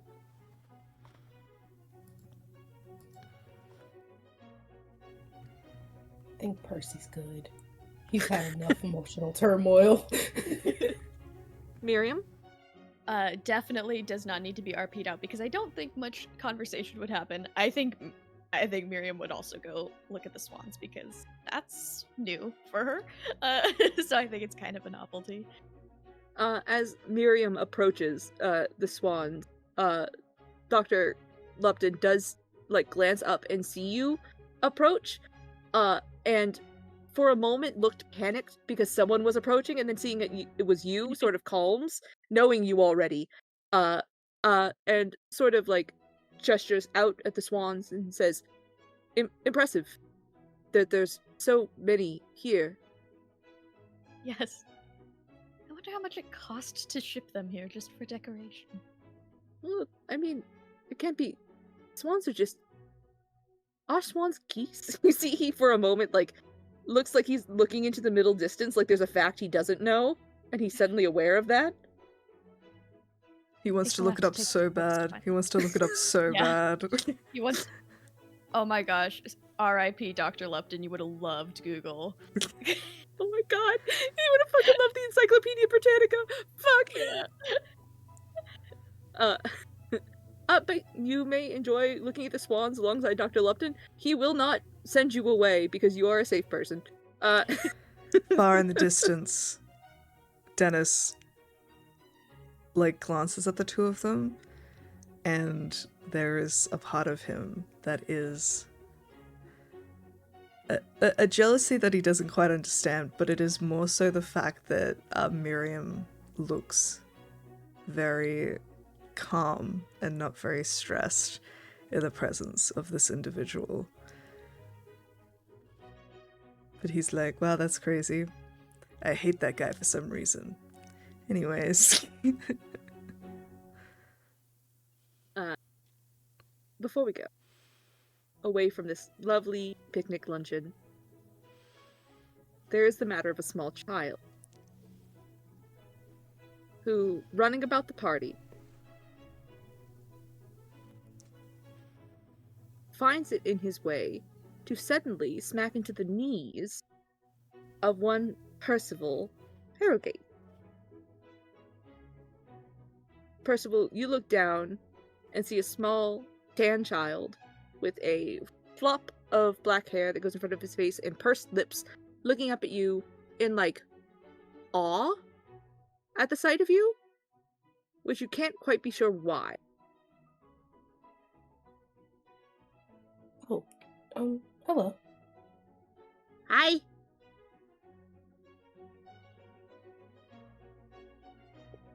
Where? What? Reginald! And as you begin questioning where this child's parent is, or what their name is, or anything, you hear the familiar voice of Miss Sandra Lavelle as she glides across the grass toward you. And upon hearing his mother's voice, Reginald quickly turns and scampers back towards her, and she takes a delicate knee to accept him into her arms and hoists him up onto her hip to gently hold him at her side, and she goes, "Mr. Harrogate, surprised to see you."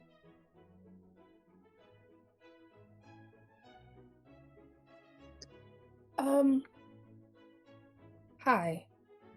Hello. It's been quite some time. It has. I don't think you've ever met my son. This is Reginald. You see, Reginald has Your suddenly become very shy. your son. Yes, my son. I see. Very handsome. Child. Why, thank you. He got the family looks, She, like, motions to her beautiful face and then, like, gently caresses her son. The resemblance is staggering. Yeah. Isn't it? Yes, Madeline. I would. So I want to use one of Dennis's resolve tokens, because he was kind of trying to get a dig at Percy earlier, and didn't really get to. So plus Theo doesn't want this. This is a Dennis want thing, and it's a Maddie want thing about 10 steps above that. Dennis would like to offer a resolve token to Grant, and I would like Grant to notice who his son is talking to.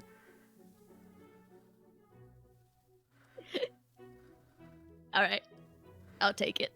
And also to maybe recognize the family No need for resemblance and put those pieces together promptly. The family resemblance? Is there a resemblance? I don't know. Well, the family resemblance between this kid and Cassandra and the connection in general. There's absolutely a resemblance between her and Cassandra. If then this I is take for it free- back. Not the resolve token, but me saying that. Continue. There's certainly a resemblance between her and the child. But between Percival and the child, perhaps you could say their hair is similar, if only because it's the same color. But black is not a uncommon color for someone.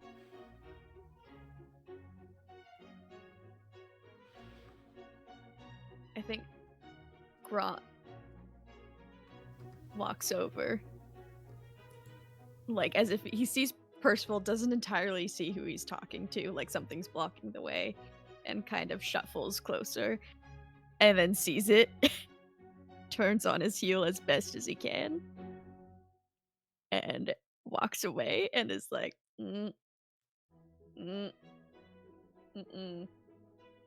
like, So he doesn't even interact with the moment. He just straight up turns on his heel and walks. yeah, it's a like this at this point, like we'll talk about this later, but you got to deal with this. Let's see how much you've learned. Like, is kind of what's going on. A risk. I like it. Continue. I apologize for It's a interrupting. test. No, it's important that a parent knows what their child is up to. Yes. That's all Why I Cassandra care has such a about. close eye on Reginald. You see, she smiles with no open ill will towards you, Percival. She simply gently smiles the way many other people around are gently smiling at the interaction. Mostly those who do not know a certain rumor. But there are very few of those. And you see, she seems to glance about at your audience and then at you. We shouldn't take up your time. Perhaps we'll see you sometime soon. Yes. Do enjoy yourself. And Percy's gonna very much like his father hit a walk. Everyone's doing 90-degree turns today. It's just that people are just playing. It's like a pinball machine. Everyone's just. As Percival walks away, you see that Reginald waves in your direction happily as you go. He knows how to say goodbye real good. And Percival, as you pass the Dowager Viscountess and her grandsons who were just behind you, you can see that the Dowager has witnessed the event also. And sort of just turns and grabs both of her grandsons and just sort of shoves them off away from the event. Jasper going, "What?" As he Right. was decidedly watching the event in turn. And the day continues. But if we have exhausted our main character's desire for the event, everybody's good? Yeah, I think Theo just speaks to everyone but is just slowly enough because he's not being stupid, but he's I think some of his staff are like counting the amount of standards that he's consuming at this moment and isn't eating a lot either. And by the end of the night, when people are leaving, he is drunk with a capital D, but is holding it together well enough because he's not big boy. he's not a man of constant leisure, so he knows how to lock in. just lock in for the final goodbyes. Yep. And then you can go fall on a couch somewhere. Yep. And Eddie will simply close the door and go, I like to imagine as soon as the doors close, Eddie's like, "Wow, that's what you fucking. What was that all about? That was What so was that shit." about? Oi, hey, what was that? You've embarrassed yourself. I didn't mean to. Why Oh, does my boy. mouth Let's feel go. like the? Let's go play that pool you promised. Yeah, all right. we all know Eddie's gonna win. Yeah. He was sloshed. So, my friends, that ends our novel chapter. And that will be our only one for the night. So we're going to take our time here as we move on. Do we want a short break really quick so everyone can have a small break and then we'll come back in and finish the rest of our phase? I think that's a great idea. Alrighty, we are going to be back in 10 minutes time. Go to the bathroom, grab a drink, do what you need to do. We'll miss you so much.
Hello, and we're back. James! Ah! It was a quick intro. Folks, we finished our novel phase. The picnic luncheon went very well. Nothing went wrong at all. I don't know what you're talking about. And my friends, it is now time for us to move into some of our favorite phases of the game, including reputation. Let's take a look at everybody's reputation as of right now. I believe that right now we have 3 people with reputation tags, one of them being Leona, who is not here today. But Theodore does currently have the reputation tag well connected. And Percival does have the reputation tag a man of culture. That being said, hey, Theodore? How'd your reputation do this week, buddy? Keeping in mind that what happens behind closed doors counts. So bad, bro. Despite Yeah, the fact I think well. the Dowager thought he was chill, which is ideal. That was the only net positive. We're gonna go ahead and give you a negative there, buddy. But don't so worry, it's the there's still next time. negative I get is when I get a tag. The next negative, you'll get a tag for it. Yeah. Okay. Skipping over Leona, heading over to Percy. Percival! How do you feel your reputation did today, my guy? Outside of me and Theodore's little tiff, I don't think Percy did that bad. But everyone saw you with No. Cassandra and the kid. I was about to say that was like me, the world. So yeah, never mind. I take it back. It's unfortunate that Cassandra has so much power that she looked at you and then said, "Hey, catch a toddler," and then forced you into a negative reputation tag. But she did in fact do that. I did in fact do that. It was kind of funny. Everybody saw me with a kid. Everybody saw you with a kid. Although, who knows, that could help you in the long run. Now that people have seen you right next to the child, who's to say they think you look similar? Depends on the rumors. Miriam? Hello. Hello! I don't think you did poorly in reputation at all today. I think you did quite well. Thank you. I think she did okay. Her authentic self showed a little, and it's quite charming. I agree. She was quite charming. We're gonna give you a positive, which means your next positive, you would have a reputation tag. So we can hope that next week, by the start of the game, you might end up with one after the first novel chapter. And I can't wait to see what that is. And a question I always ask, though it doesn't come up very often, how about the Dowager, y'all? Does she deserve a reputation tag today? There was a lot of comments about her having this doctor Health. following her around. Yeah. The health thing. No, unfortunately, fighting the rumor by bringing the doctor did not help her, which is why she eventually set him away. We'll give a negative to the Dowager. Just because it's fun. Ooh. Just 'cause it's funny. Hilda's like, don't worry about that. Don't worry about that. And not to mention, she's hanging out with a widow who was, like, widowed, like, a week ago, who is now at a party. So, no one mourns. No one boards the... Good news. There was very little good news today. Anyway, my friends, rumor and scandal. If you'd like to join me on the rumor and scandal sheet. Yes, excellent. We have some fading rumors that I am going to go ahead and X out. Unless, if you guys would go ahead and let me know now, are there any of the fading rumors you would like to spread again so that they stick around? Or are all of these done so? That includes Henrietta is sniffing out the golden goose, Theodore. Percival is looking to court Leona this season. Percival is interested in joining the clergy. The second Theodore's to only last one. The second to last one, Cassandra is trying to force Percy to acknowledge her child. We're going to make sure that sticks around.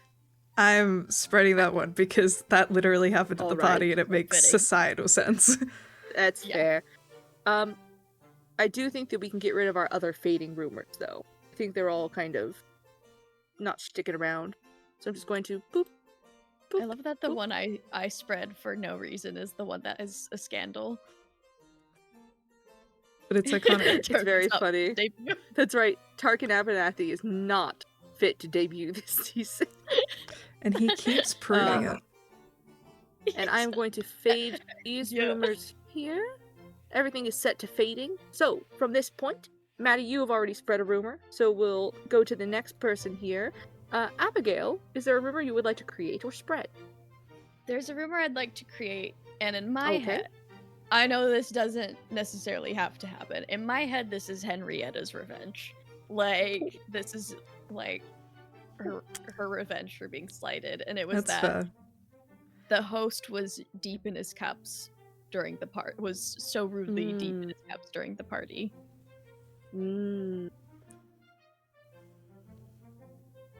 Theodore Brooks drinks to excess,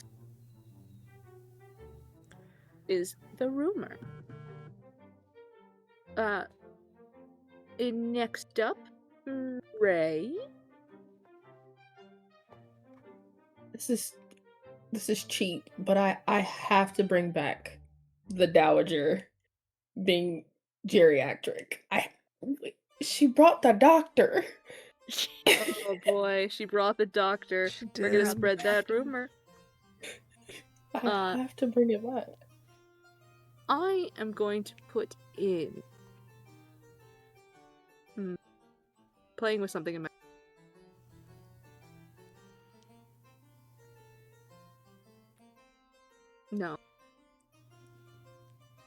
No, that's mean. No, I made a Do decision in my head it. that was very much the Dowager. Do it. No, it doesn't make sense with the story as the way it's going. So I don't want to derail us. You have to tell us later. Instead, I will. If I remember it, because honestly, halfway through it was like gone. I was like, what happened? What I happened? am going. I am going to spread the rumor that Leona's mother is desperate to get her married so they can avoid a scandal. Not desperate enough, am I right? Yeah. Not desperate enough. Going back around, Maddie, would you have a rumor you would like to create or spread? I think I will create a rumor that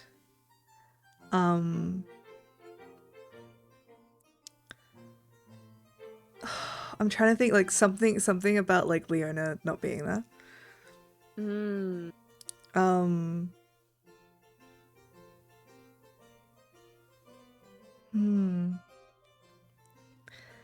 I think there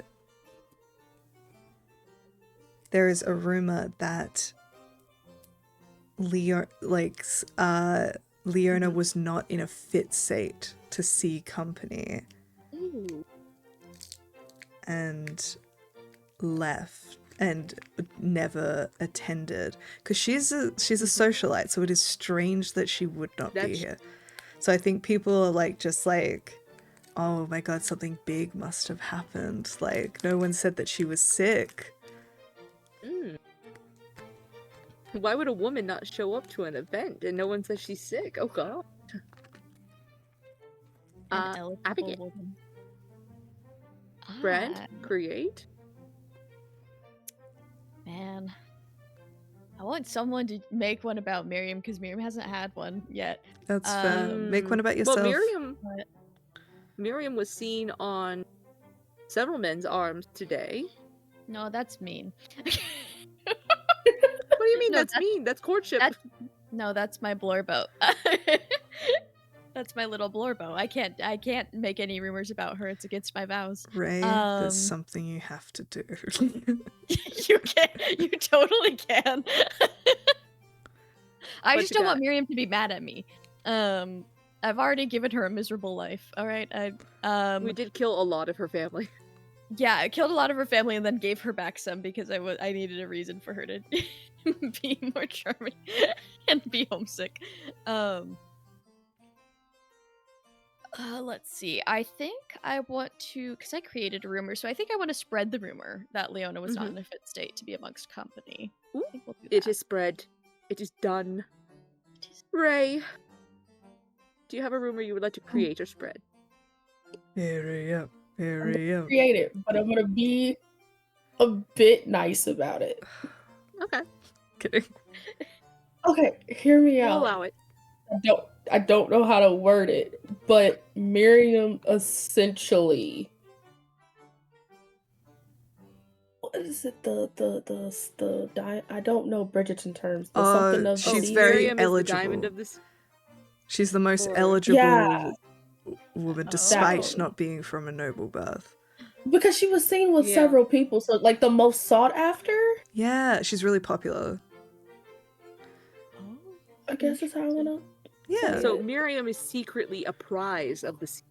Mm. There's Oh, something yeah. about her that That's has good. created a reason for people to want her. Because she was seen with so many different gentlemen of high peerage, and I guess the doctor too. But like Abigail's To like, be you fair, guys can make up rumors until- about me. to be fair, up until this moment, everyone did believe that the doctor was worth 5,000 pounds a year. That's I true. believe that rumor is fading though, so That is it fading. will be gone in next week, I believe. It shall. Let's see here. Got one more to add or subtract. Bread.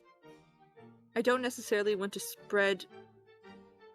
I think that the Harrogate family has expertly taken off a lot of the drama on them about money because they are throwing this party. And again, money spent to excess means you're not afraid to spend it.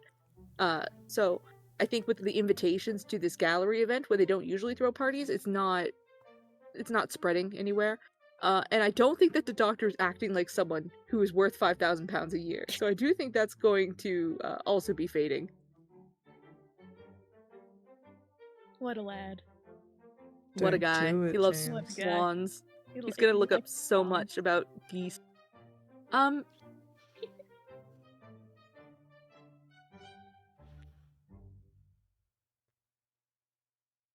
I think it's only fair to do this. I think the Viscountess's grandson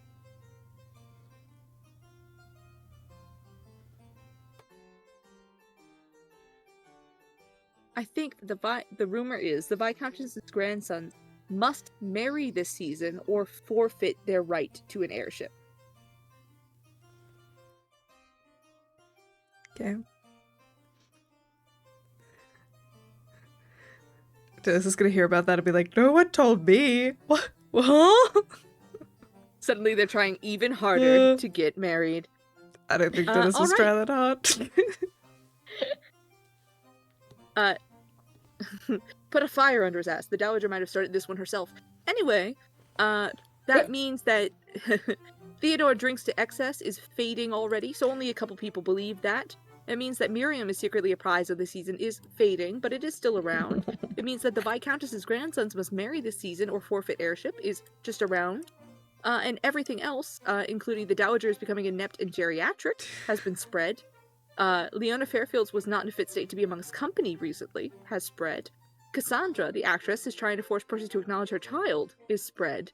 And Leona's mother is desperate to get her married so they can escape scandal, is spread. Some tasty, tasty rumors, my friends. Some tasty, tasty rumors. But, enough of all that. It is time for the epistolary phase, where we write some letters and get some correspondence going. My friends, does anyone have a letter already in mind? I do, but I want Faye to be here. It's whether Maybe we I have to hold off. is that it letter the very first thing that happens next session of like this is a letter Yeah. from the last Can we do an phase, but- We can hold it off Asterix? like that. Yeah, asterisk. Theodore writes a letter to Leona. No, why would you think that? Ooh. Go ahead and just make a note in the Darkwing. chat that you are holding a letter for the beginning of the next episode for me. Anyone else with a letter already ready to go?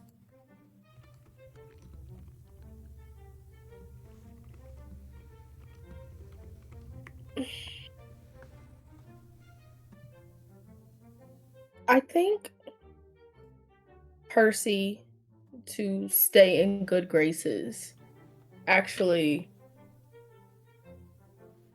because I don't think Percy actually, like, it's more or less the letters just like fully inviting the Dowager. Like, thank you Mm. for accepting. Somewhere along the like, I can't wait for you to come see our gallery. He's just trying to get in the good graces of the Dowager because he knows the power that this woman holds. It's true. She's got a lot of power. It's a long letter of just fluff of like, thank you. I send the Dowager a fluff piece. She accepts it great. She loves to have her ego stroked, so I don't think she receives it poorly. I don't think you receive a letter in return because it's already a fluff piece, and she's not going to fluff you back. But Fair. it is noted. It is noted. Abigail, do you have a letter in mind? Yeah, Grant writes a letter to Hilda offering his deepest condolences yet again. Yet Just- again? Yep, like offering just deepest condolences. It's so sweet and beautifully written.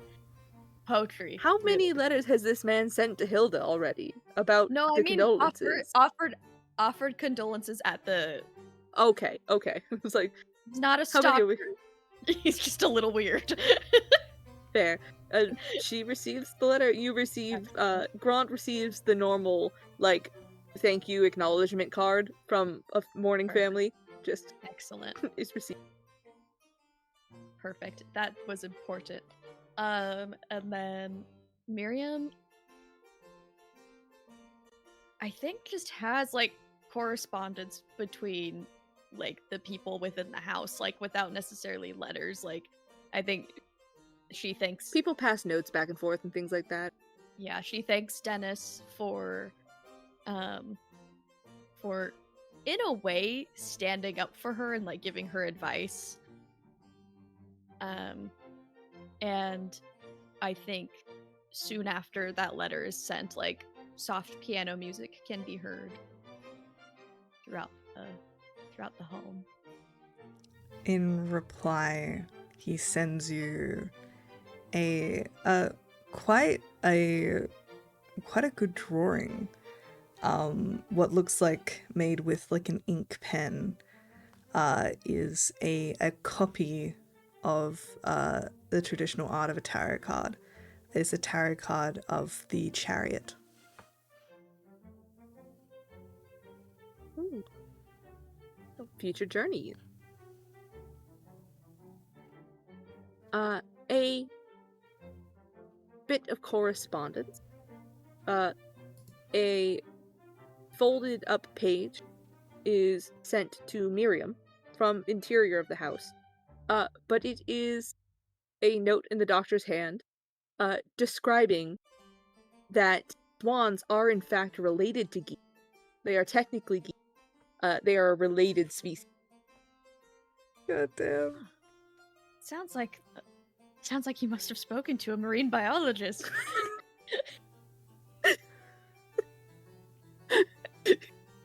Almost word for word. Almost word My for word. goodness. But yeah, just a note with some facts about swans and geese. He's just like me for real. Furthermore, a letter sent to Grant Harrogate. Mr. Harrogate, I was delighted to see your son at the luncheon this weekend. We did so enjoy our time together when we had. It was a pleasure I did not have to speak to you directly. But, all things considered, I understand why. Should things continue as they are meant to, a situation such as this should never have to happen again. With all my kind regard, Z. Lavelle. Puts the paper in a locked drawer on top of all the others. Any other letters?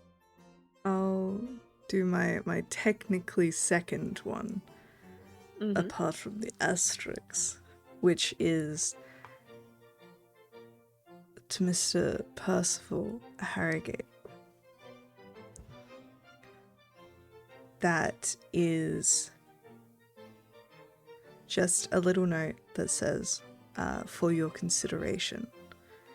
And there is a collection of clippings and postcards and stuff that references a school in London of arts, and references there is some correspondence that he has sent that explains that Theodore had been actively sponsoring and sending money to this school to pay for scholarships for young artists, and that it was a little card referencing how some of those students have just finished their last few pieces and they are looking for a place to show them off for these young up-and-coming but largely completely unknown artists who come from very common means.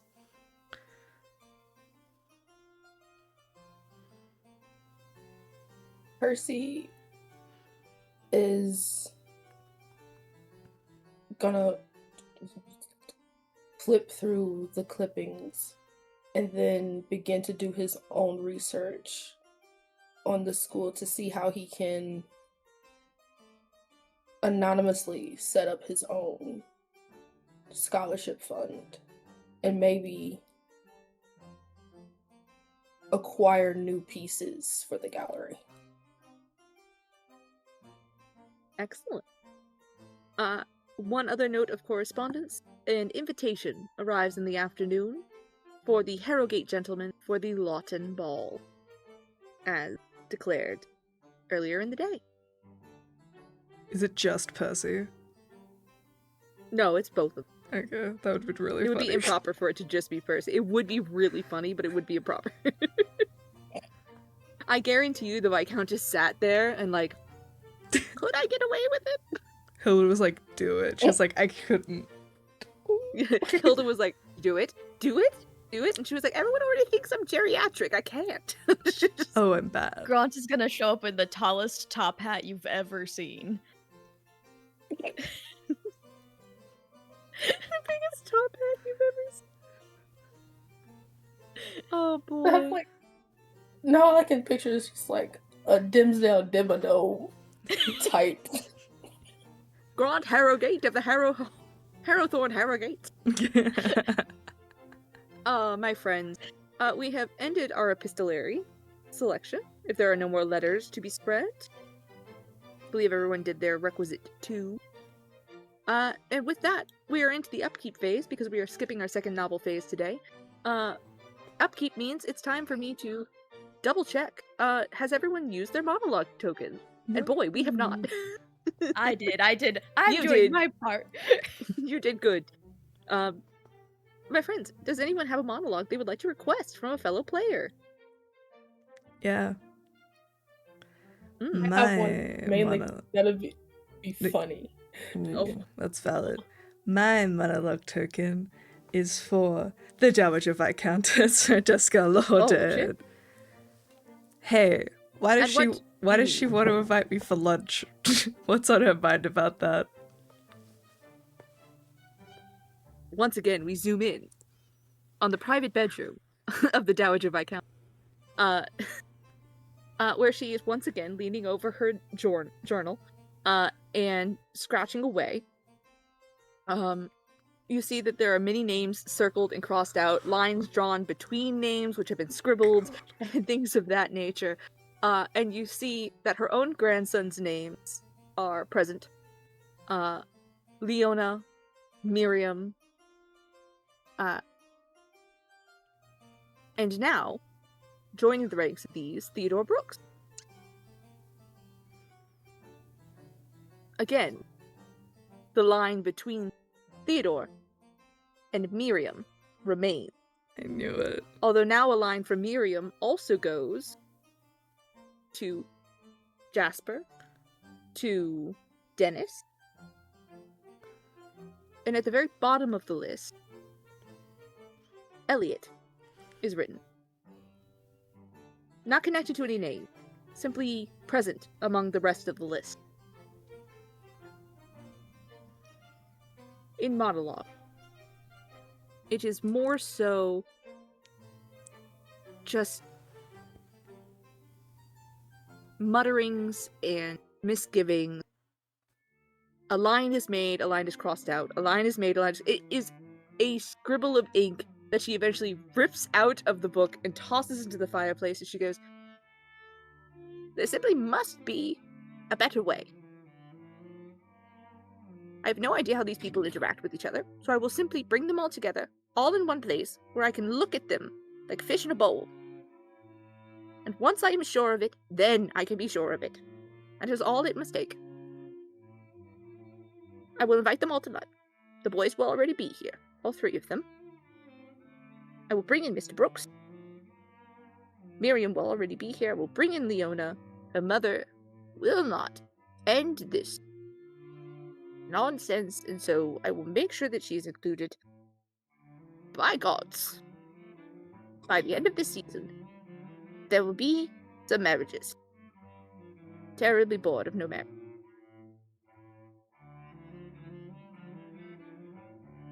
Alright. The wild lady, she's This just... is gonna go so well.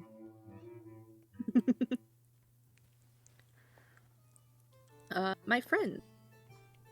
Monologue tokens. I believe that leaves myself and Ray with a monologue token? Mhm. Ray, do you have one Yeah. in mind? You said you had a funny one? I'm so sorry to do this to you, Oh, boy. James. I would really love to hear Cassandra's inner monologue. With At which point? Or just the in general? moment in general of Reggie making his quote-unquote public facing debut into the world. Alright. Sandra Lavelle is kneeled at the edge of a lakeside, and her son is in her lap, covered in the stickiness of childhood, cotton candy, and little tiny hors d'oeuvres, and he is a delight and a treasure, and she does not at all regret the fact that he exists. She simply regrets the manner of his birth. And as she looks down at her son, in her head, she says, again and again, "I only want what's best for you. Dear, dear boy, only want what's best for you. And if what's best for you hurts the people I would burn the world. So whether it is truth or fiction, what is best is what you will get. And what is best for me is that no one ever knows the truth. The money was good, even if he wasn't. Even if you got his silly little lips.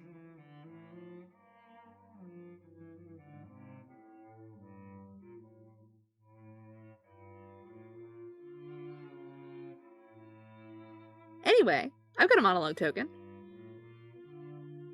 There are 2 possible options and I'm not sure how obvious it is.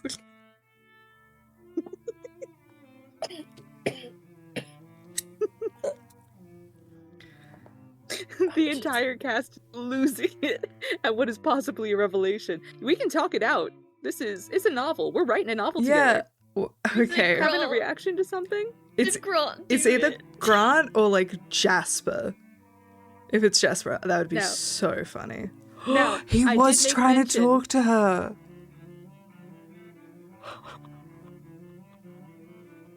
Those silly little lips. And Jasper with his stupid little pout. I have to correct something. I didn't even hate that. I was like, it's Grant. It's gotta be Grant, which is awful. Hate it. No, it's worse. No, she's just It's blackmailing worse. the Harrogate family because she can say that it's... But she would never get away with it with the Viscountess's family, now would she? Oh, how Jasper? We gotta get Jasper somehow. We gotta to get his expose that. ass. We gotta get him to. We gotta I figured clear a Percy's little name. sprinkle of the truth for you prior to our finale episode next week. You can Thank use you that to your so much. advantage. The mystery has been One of the killing. mysteries. And my friends, I have one monologue token left. And I would like to use it to ask Miriam, because we've heard a lot of the internal dialogue of both Theodore and Percival today. Miriam, I want to know what's going on in your head in regards to your future prospects for marriage, currently as they stand. At the moment, Miriam is thinking about. There's basically 2 people that are eligible that she could see herself like living with, but at the moment I think everything is at like a friendship or a camaraderie stage. Although I know time passes in between these events and such. I think there's more attraction towards Dennis and a like really nice friendship brewing with Elliot. And she really doesn't want to end up with Jasper. Fair. But if she has to, she will. Like that's kind of her mindset is at this point. Like she doesn't know how eligible she is. She doesn't know that she hasn't heard these rumors spreading. They're gonna start showing up now. And so she's just like she's still feeling like the immense pressure. And I think for her as well, Theodore is a prospect. She doesn't know any of this stuff, but she definitely feels the kinship with Theodore and his background and stuff, and being like, oh, also you are leaving, like you're not staying, you're gonna marry someone and leave, and that is something that she's definitely like considering. An escape included with a husband? With a thriving business? And hey, he was kind of nice to you that one time. Exactly. That's all it takes these days, isn't it? It really is. So yeah, be nice. She's just thinking. She's just thinking about it. She's not gonna do it. And it's always like, this is always on the back of her mind, even like when she's playing piano, even when she's like trying to get on Edith's good side. Like as time passes, like it's always on her mind of just, I got swept away to this place and I have like this is my job to complete. Well, folks, that's all of our monologue tokens. I have refreshed all of our monologue tokens. I have refreshed facilitator resolve tokens, although I only we have moved forward in our, and next week is our grand finale, our final chapter, our final act. And my friends, it will look a little bit different in the phases that we do, because we will have, like usual, a novel phase followed by rumors and scandal and reputation. But when we get to our second part of the phase, when we do it all over again, we will go from the novel phase of the final chapter of the novel into no reputation phase, but straight into an epistolary phase, which will be an epilogue. So the final letters that you write for this game will actually be from several years in the future as you describe the events of your life leading up to those letters. So keep in mind that the final letters you write for this game will actually be the epilogue to our book, discussing how things have gone since the events of the finale. This episode is going to be 5 hours. It's going to it feels like it might be. We have so much to do. Boy, don't we? All that being said, my friends, my name is James. I also go by Hugger Muggard here on the internet. I have had the grand and blessed honor of being your facilitator this evening to run these poor Regency folks through their paces at a luncheon picnic. And I didn't even get to kill any acrobats about it. It's not too late. But with all that being said, how about we hop on over to Abigail? Tell the people what you are. Hello, I'm Abigail, also known as Abigail the Nerd. You can find me over on the Somebody's Heroes podcast under the Fate Makers campaign, where I play Ina, and you can also find me on the Tales Guild in various things. So just keep an eye on that. I'm typically around for those. And that's all I can talk about right now. Ooh. Ray, tell the people where they can find you.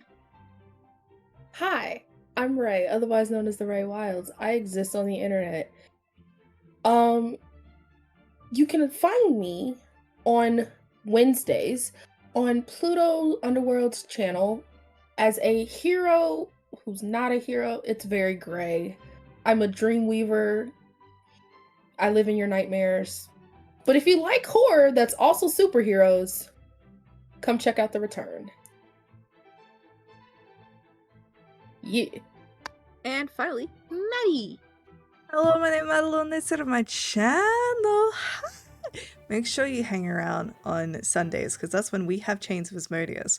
And I got to play an Eldritch horror inspired by the Magnus Archives last session, and it was really sexy and I had a good time. You can watch all of the VODs on my YouTube channel. Make sure you check them out. It's a really fun show. I am very much enjoying DMing it. Apart from that, check me out on all of my other socials, TikTok, Instagram, you name it, probably there. I'm also on Start Playing, which is very fun and fresh. If you would like to support this channel, please head to my YouTube channel and comment on videos. It massively helps our reach, especially for this little show. Give us your theories, write about it in the YouTube comments. We would love to see them, and it brings me joy every time I get to read them. And finally, James. Did you already go? Oh yeah, You're here too. I did. You did? But we should let all the people know, if you want to see me or Maddie, you can check us out at Axe Australia, coming up in just 1 month. We would be doing a panel at Rapid Searching. I believe the panel's on Friday. It's Friday at... It's Friday at 2:30, I think. Yeah. And we are doing a DM's Q&A panel where it's going to be me, it's going to be James, it's going to be Kiki, it's going to be Diana of the Rose, Zach Speaks Giant, and AJ Winters, incredible group of an incredible DMs who are going to talk about all of our different styles of DMing. If you have any questions, or if you just like to say hi, if you're gonna be in Melbourne, please come say hi at PAX Australia. Hell yeah. Alrighty, and If I die in Australia, it's Maddie's fault. It is. This is true. The spiders. Yep. I don't mind spiders. Spiders Maddie are and fun. the spiders. Yep, they listen to me. They're in my walls. Alrighty. Thank you so much The for web. joining us today, everyone. We will raid into someone, I'm sure. Have a most wonderful rest of your day, and we shall see you next week for the finale. Goodbye. Bye-bye. Bye-bye now. Bye-bye.